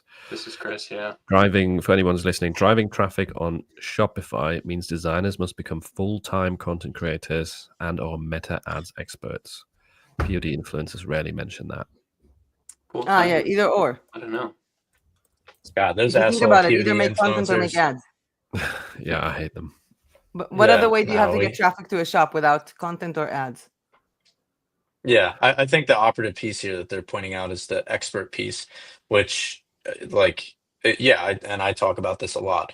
It's hard, and I think reframing, like anything that's worthwhile, it has some element of challenge to it. If the only thing that we're optimizing for is the easiest possible business to get started in, then we'd all be better off going out and starting lemonade stands, which as a side point, like those are actually pretty hard. I did them as kids, but like the point is, yes, there's a skill set to learn. Yes, there's costs associated with it, but the implied or like leading question / statement here is that it's undoable and it's somehow misleading people to think that there's an opportunity there. But it's just nothing could be further from the truth. It's like, in fact, the more effort it takes for you to get started, like we're talking about is AI ruining, print on demand. The reason for that is that, or the reason there's a discussion there is that it's lowering the barrier to entry. So what better way to combat that than to learn a skill set that is your own barrier to entry that you're getting over? It's like the best possible thing you can do. And yes, you can, to Mai's point, you can do creating content, you can go the organic route, or you can start learning how to run paid ads. I think one of the biggest fallacies is that it's super expensive and it's super time consuming. And it is if you don't know how to do it. Like, it doesn't have to be what we teach. Find anybody. There's lots of people who know how to run Facebook ads. Just learn the skill from somewhere and then start with a super small budget. One quick hit thing I can hopefully alleviate for anybody is do not be afraid in your first time running ads to turn off the ads if you're not getting the results that you want to see initially. Like, I let campaigns run way too long because I thought like you got to spend money to make money, and if I turn off my ads it means I'm throwing in the towel, and it was none of those things. Running the ads is not like turn it on and then just start hoping stuff rolls in. It's bring it back to brick and mortar terminology. Like, you are putting out, you've been working in your store trying to make something that hopefully people like, and you turn on a little bit of ads, which is essentially just you going outside with the t-shirts or whatever products you made and holding it up to an audience and going, yeah, you like the thing? And they go either yay or they go boo.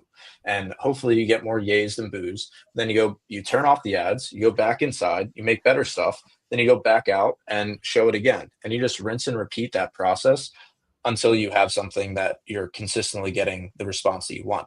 So there, the ads are not really like, it's not like it's a massive, basically the priority should be on making the best possible designs, like always. And when you do that, then, everything else gets easier. But yeah, I mean, there's a skill set. And if you're concerned about that and don't want to learn something new, then I would recommend staying away from it. Yeah, I was going to mention that. Like, this is about traffic, but it should start, like you said, Chris, with a good design. Because no matter how much traffic you send to bad designs, you're not gonna get some sales, right? So. Yeah, meta expert, yay or nay. Either way, you need good designs for it. Yeah, I think also like the underlying thing within that also Chris touched on is that like you have to be good, and like if it was so easy, everyone would do it. But like Seth Godin wrote a book called The Dip, and he has a quote from it which is called where he just says that everything worthwhile in life comes after the dip, something like that. Nice. Yeah, and in the dip just refers to the valley of despair, where nothing is working, and all of us has been through that, because you have to go through a period where nothing works in order to get good at something. So yeah, you have to be good in order to get the thing that you want. That's just a prerequisite to it, that you have to be bad in order to get good, but that is important in order to get what you want. Right, May's been up for 41 hours. Oh, so What? she's going? dropping off. Yeah. They're going to sleep, passing out. Wow. You all kind of like mesh together to me now. So I'm gonna say yeah. It's all Like one an blur. in Bulgarian. And I'll see you guys in the next one. Bye-bye. Thanks for joining us. Yeah. Bye. See you later. And then there were 5. Yep, dropping like flies. Got so many questions this time on this live. I don't think we'll get through them, but I'll try and we'll do a fast round. 2-minute answers each. Boom, boom, There was boom. one interesting one actually about Amazon merch. Where is it? I wanted to bring this up. Oh yeah, here we go. So Slap Systems said, okay, I've been trying to increase my sales on merch by Amazon for over a year now, but it seems like I'm throttled for sales. Anyone else seeing sales remain the same no matter what they're doing? This is something that I've heard multiple times, and also sometimes thought myself, like, am I just capped at 30 a day, or am I just capped at 50 a day? And I've seen this from other people, but I don't believe it. I think it can feel that way, but it's not the truth. What do you all think? So 2 things. My sales haven't gone up very much, but I've also seen lots of people that their sales have gone up, which makes me think that it still is possible for sales to go up. And maybe it's just something I'm not doing, but there are definitely people, like, if it was happening to everybody, then that would be a sign that this is true. But the fact that I've seen a lot of people in communities and groups and saying that their sales have gone up and their sales, I'm like, maybe I need to do something. So yeah, like for me, like I implemented a lot of AI designs starting this year, and just to preface it, like I think I started doing that in like March or April, something like that. So in April I had 674 sales, in May 1,128, and then in June 1,008, and then last month 1,123.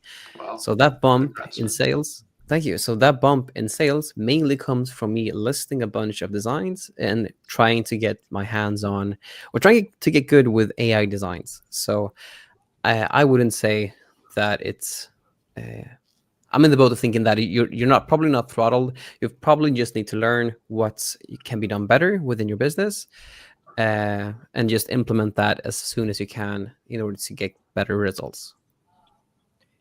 Not Amazon related, but I can heavily identify with this like kind of curve on the Shopify side of things. Like there's been times where we hit, it doesn't even matter what the dollar amount is, but say we hit X ceiling and then we hit that and then we dip and then we hit that again. It becomes like, it almost seems like a logical conclusion to think like, oh, there's something that exists here that I'm just not able to pass through. And in our case, we blame like Facebook or maybe we saturated the market, which is like there's billions of people. No, we clearly didn't. And then eventually the time that we have broken through that, and we always break through it eventually, the operative piece is just how quickly we can get focused and not start I think the thing we start doing is just focusing elsewhere, like on shiny objects. Like I would start doing, again, in Shopify's case, like TikTok ads, or try like Pinterest ads a little bit, opposed to just returning to like, okay, what was the thing that I was doing that got me to hit that ceiling in the first place? And then what did I stop doing that caused it to decline? And then I normally find that there was something, it normally designs in the case of print on demand, that I was just doing really well. And then I let my foot off the gas in some regard. And kind of let my frustration get the best of me. So I can totally, even though it's not Amazon, we deal with the same thing on the Shopify side all the time. Mm-hmm. One thing that I notice for me anyway is that some of the things that sold before for me aren't selling now, and that's just print on demand. Like that happens. But what's exciting is a lot of things that I created this year are actually selling too. So that gives me some hope that some of that is going in the right direction. And so I'm going to focus more on those things that did get sales this year, and maybe try and, help the ones that did get sales before, maybe like lowering the prices or something to get the sales back on those that sold before too. That's what I was going to say is like, Philip, we were talking about this. I think you mentioned it or somebody in the group. It's like POD is like a game of, especially for Amazon merch, like a game of wins and losses. Mm-hmm. Like you may spend months or years riding out a design and it's paying really well and you're getting a lot of return on it, and then it can just fall off. Like sometimes it's out of your control from competition or maybe algorithm changes. So it's often not this linear steady growth, even if you're putting in the same amount of work, because sometimes the previous designs, right, or strategy that you're using just don't apply. But I would ask this person, to Chris's point, like they're saying they've been trying to increase sales on Merch by Amazon for over a year. What are they doing, right? Are you uploading? That's what moves the needle on Amazon merch. And maybe you can't because you're tiered out, right? But for me, like going back to what Chris saying, like not trying to overthink it, just kind of put your nose to the grindstone, right? Create designs, upload. Like that's what's been the biggest needle mover for me. But sometimes you're fighting against just to regain your losses from designs 3 years ago or 4 years ago. So it can seem like that, but I don't personally think Amazon is throttling us. I think Amazon wants us to succeed. They succeed, right? But there's so many factors that can go into why sales may stagnate or despite your effort, you don't feel like you're increasing or leveling up. Yeah, and it's hard to give advice of like what you should do to increase your sales without seeing what you're doing right now. There's so many variables that could be improved or could be going wrong. And you said here as well, sounds like my designs could use some critiquing. It could be the designs for sure. From the council, I'm running in circles, so I'm up for it. And that's true. Like if we do next month's council and if we do the shop reviews again, maybe you could drop a link to some of your designs or something like that for review. And I think this is also a good point why some of the private communities are good, because you have a smaller pool of people where you can ask for feedback. Or like me and Adam are doing a design feedback call later this month, where instead of showing it to like an audience of 1,000 people on this live stream on YouTube, it's in a small group, right? It's in a small Zoom call with a few people, and we can give more direct feedback of like, hey, this is what you should improve. This is what the listings could look like. And we can kind of dive into the strategy without exposing it to everyone. But definitely, if you've tried a lot of different things, maybe go back to what actually grew your sales in the first place. Or maybe there's a niche that you're currently selling in that you could just expand upon. Like that's one thing I've been doing this year where I just realized, hey, there's this niche that I'm getting daily sales in and have been for so many years, but I've not uploaded anything new to it for like 2 years. Like why do I keep trying to find new niches if I already have something that's working? And I just put up some new stuff and it started to sell. Sometimes you just need to refresh some of the old designs that they might have reviews, they might be selling, but now there's some new design trend that you could apply to the niche that could actually do a lot better. So yeah, try and focus back on what's already working or what's worked for you in the past instead of kind of flip-flopping and doing the shiny object syndrome. Yeah, doubling down, like tripling down on what you've had success with is so overlooked, but it's basic, but it really, I made the same mistake when I started. I was like, oh, I'll try this niche. I was like test mode, right? Try this.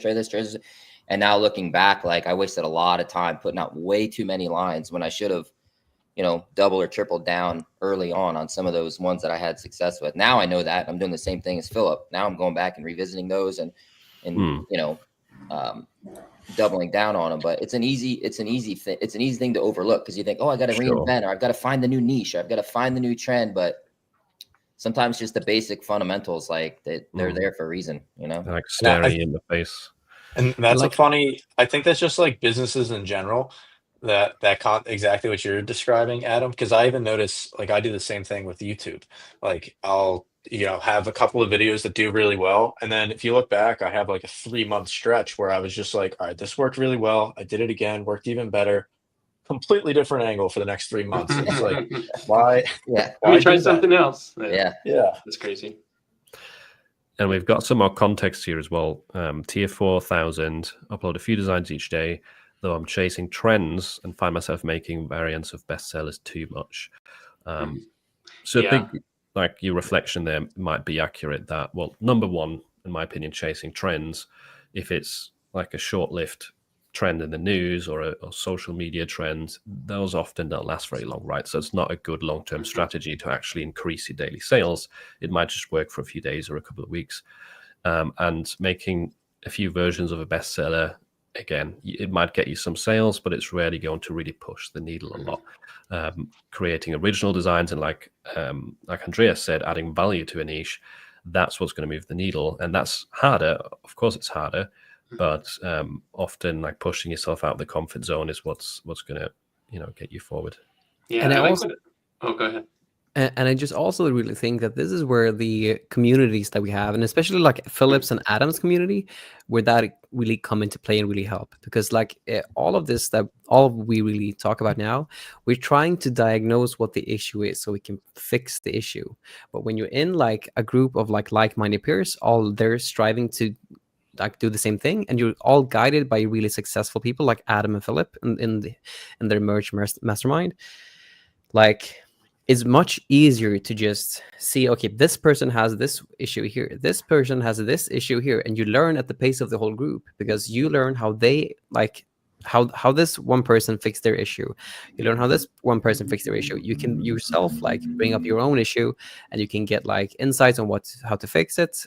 Just like they have their feedback call, you can even like to be in that call and get feedback on it, but you just learn and are able to diagnose the issues so much faster if you're in a community, because that's kind of the core of the problem that you solve with a community, if that makes sense. So it sounds like, yeah, something like that can definitely help, but overall just diagnosing the issue sounds like the major problem, like like asking the right question basically. Yeah. And I definitely think you can overcome this stuff on your own as well. It would just probably take a bit longer. The communities help accelerate that. Another thing we did, for example, I think it's like a couple of months ago now, we had Juna on, and I think you did this for Chris as well, Chris's community. We had members submit designs that they maybe hadn't sold before, or they thought could sell, but they didn't. And Juna redesigned them and it went through the whole process, explained his research, explained the decisions that he made. And that was fantastic, because we had like 12 designs or something that you went through. And you could really see, like, if you just saw the original submissions, you're like, yeah, they're pretty decent designs. Maybe they would sell. But if you saw the before and after, you'd be like, yeah, this makes a lot of sense. This is how it should be. So things like that, I think, can make a huge difference. Yeah, I really like doing that too, because on Chris's one, and as well as yours, but I got comments back from Chris's, what I did on Chris's, and they put it on Shopify and they actually sold something. Oh, nice. So like that's really awesome. cool. Yeah, that was a really cool exercise. It's interesting because everybody kind of has like how you redesign some of those, like artistically, right? Like we're all a little bit different, and seeing like, oh my gosh, I would have never thought of that, just because my wiring is different than Juna's and so forth. But when you see the before and after, like Philip's talking about, they were even the original designs. A lot of them were solid, you know, but there's absolutely still ways that you can improve or think out of the box or add additional value. You know, that comes with experience and feedback and testing and seeing what the market responds to. Yeah, and that was one of the major benefits to Juna doing that, is he actually gave the members the redesign to use on their Amazon. Try it out, see if it Which is works. Yeah. super cool. See if it performs better. Mhm. One thing, actually, another thing I want to mention on this, like growing your sales thing, or pushing past the perceived threshold that you've hit. One thing that's helped me quite a lot recently is Jose's strategy. I'm sure a lot of you've seen Jose at this point. He did want to join, by the way, this call, but for like personal reasons, he couldn't. But I'm sure he'll be in a future POD council. He mostly, well, he pretty much uploads everything at 0 royalties, and I know you do this as well, Andreas. He is super extreme, where sometimes he'll leave things at 0 royalties for like 100 or thousands of sales, even just to get a ton of momentum. And get that BSR so low that when he raises the price, it still just sells all day, even with a high price, which I think is not something that you need to do as extreme as he does, but it's a good way to give your designs more of a chance, because I think you can fall into the trap of just uploading everything at $19.99 or like a high price where it's tougher to get that first sale. And yeah, if you have a high tier account and you're uploading a lot of scale designs to like low demand niches, I still think that's very applicable, because those designs are not going to sell very often anyway. But especially if you're trying to break into some like medium demand, high demand niches, you will have to be able to compete on price to get some traction. If you have a lot of established bestsellers with thousands of reviews that are selling at $17.99, why should someone buy your brand new listing that's priced at $19.99? It's just a lot less likely. So I've been able to push into niches more easily with that strategy, and I've also repriced some old designs that haven't really been selling to 0 royalties, just to kind of get the ball rolling again. That's right. That's a good idea. And I wonder, Juna, I think you should maybe check this as well. Okay. Go through your catalog and see if there's old listings which used to sell for you, but they've stopped. Yeah, there are definitely a lot of those. Yeah. And so anything with a BSR, right? Pretty much. Yeah. And let's say it's not sold for over 90 days. Check the price, because I bet the price is probably on the higher side. Yep, and they definitely are. Because I know I went and raised a lot of prices to $19.99 when they made a sale. So yeah. And it's easy to miss if you have so many designs and daily sales happening. It's easy to miss if a few drop off. And if you just lower the price, wait for like a couple of sales to roll in, then you can always put it back up. But at least it will be regularly selling BSR again. Back down. Yeah. Yeah, and to your point, like even if you do, like they're not making sales right now, right? So there's no harm in lowering the price. Yeah. Yeah. Rather get a few sales at 0 royalty or just a tiny royalty than no sales whatsoever. Yep. Good advice. Wow, are we at 2 hours already? That's crazy. Yeah, we are. Time flies. So maybe time works different in this podcast. So. Jedi time. The force is warping time.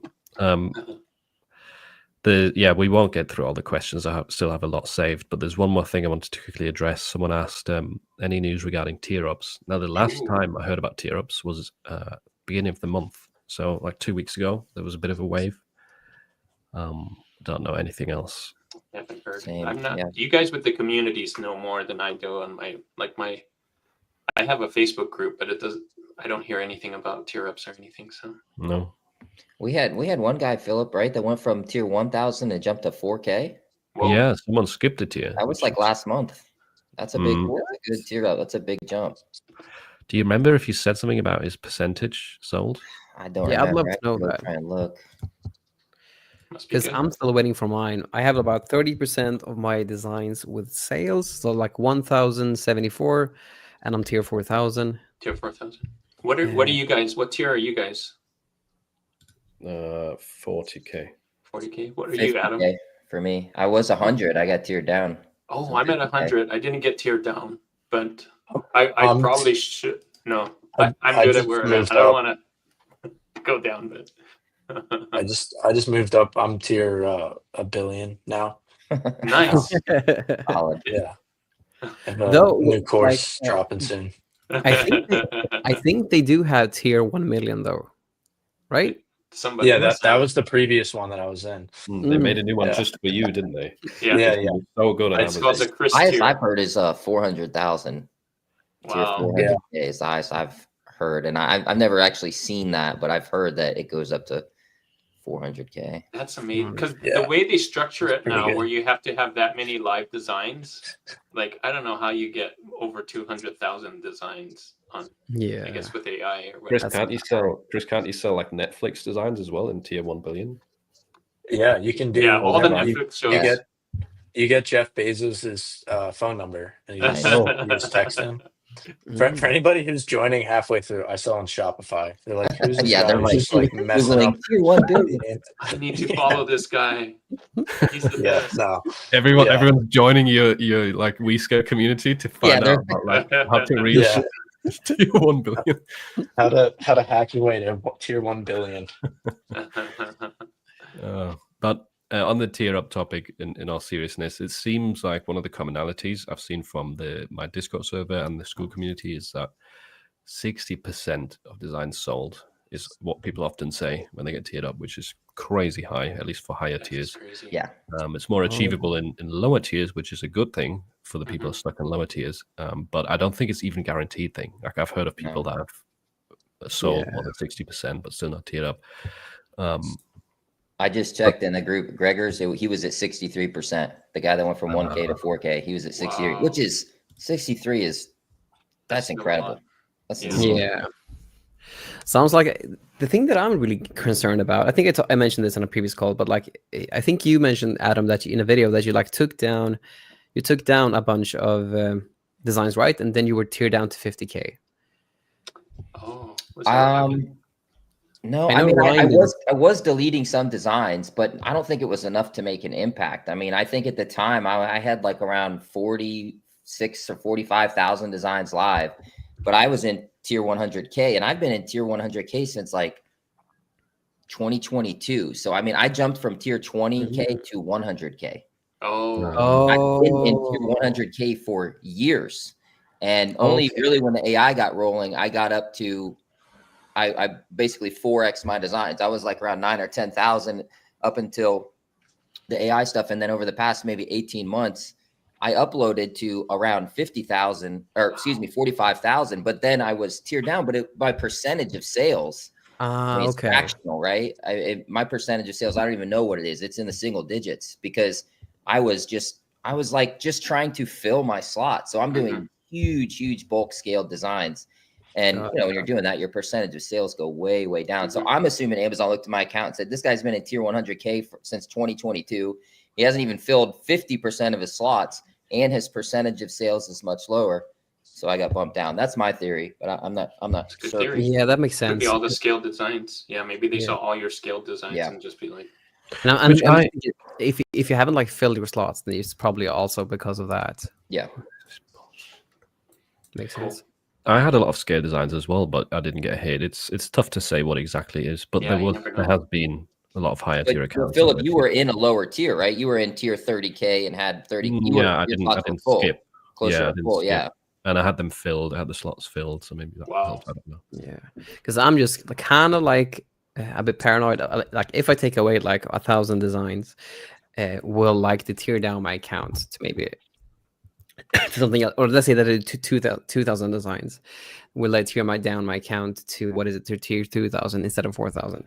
But I could probably do it in segments as well if I figure out a way to do that seamlessly. But 60%. I'm still going through right now, even though I've been tiered down to 50K. I'm still going through and deleting tons of designs because it's kind of a two-sided coin. You could delete designs and then you're going to have less of your slots filled. But if you're thinking about it, if you're deleting designs that haven't sold, your percentage, your metrics are going to go up, right? On the percentage of designs sold and maybe conversion, things like that. So I don't know which one Amazon's, balancing, but I'm trying to delete a ton of old designs so that when mugs come available, I got plenty of slots to really just. That's smart. I might probably should do the same.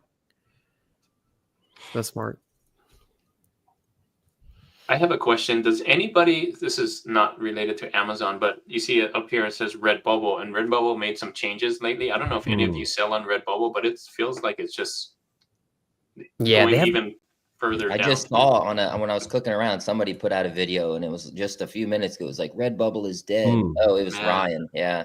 Right. Yeah, I think I saw something like they have like 50% fees now, right? Yeah, they on just changed everything. it to take even more fees. Yeah. That's If I understood it correctly, 50% fees on all sales on items that have a margin higher than 20%. So, for example, stickers, a lot of people put them on like 100%, right? Yeah. But if you do Because you that, only get $2 on it lose or something like 50%. that. Yeah. That's insane. But apparently it's for the purpose of the creators. No way. That sounds so weird. We'll take your royalties on behalf of you. Yeah.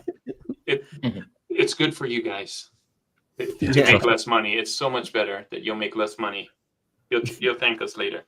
I feel like these companies should hire Juna as their PR person, because you could honestly deliver that kind of news and make it sound like you're doing them a favor. Yeah. Look, I know you're gonna get less money, but you'll love it. I know. It's gonna Yeah. be the best thing ever. Here's why it's good. That's crazy. Well, we'll see. I don't know if it's a product of Amazon just getting so much of the market share, or they don't know what to do, or they're just money hungry, or a little bit of all of that. But it's sad to see Redbubble going the way it's going. So. Anyway, I'd love to carry this on forever because we Yes. do have a lot of extra questions, but we've Next already been time. going for a while. But we'll be back next month, hopefully with Jose. I know some people have been asking for him. And when he's on, trust me, we'll be on for like 4 hours because he never stops talking. So You should have a timer. Question, 5 minutes, go. yeah, exactly. Question, and then minutes. just kick them off of the stage. Yeah. The 5 That's minutes it. is over. Time's up. Next question. And I'm glad I finally found that you can overlay the chat messages onto the actual stream. I'd never realized that's a thing. Oh, nice. Yeah, that's so much Oh, cooler. I see it. Yeah, right there. Yeah, that's really On nice. the bottom right. That's what that is. So yeah, right. We'll see you back in what is it, September next month? Whoa, For the already? next council. Yeah. Q4's coming. Watch out. Yeah, I think it'll be a good one, especially with coffee mugs. Mm-hmm. As soon as you get access to them, start listing some stuff. Mm-hmm. And yeah, we'll see you later. Thanks everyone who joined. Thanks for all the nice comments and questions. And have a nice rest of your week. Bye-bye. See you guys.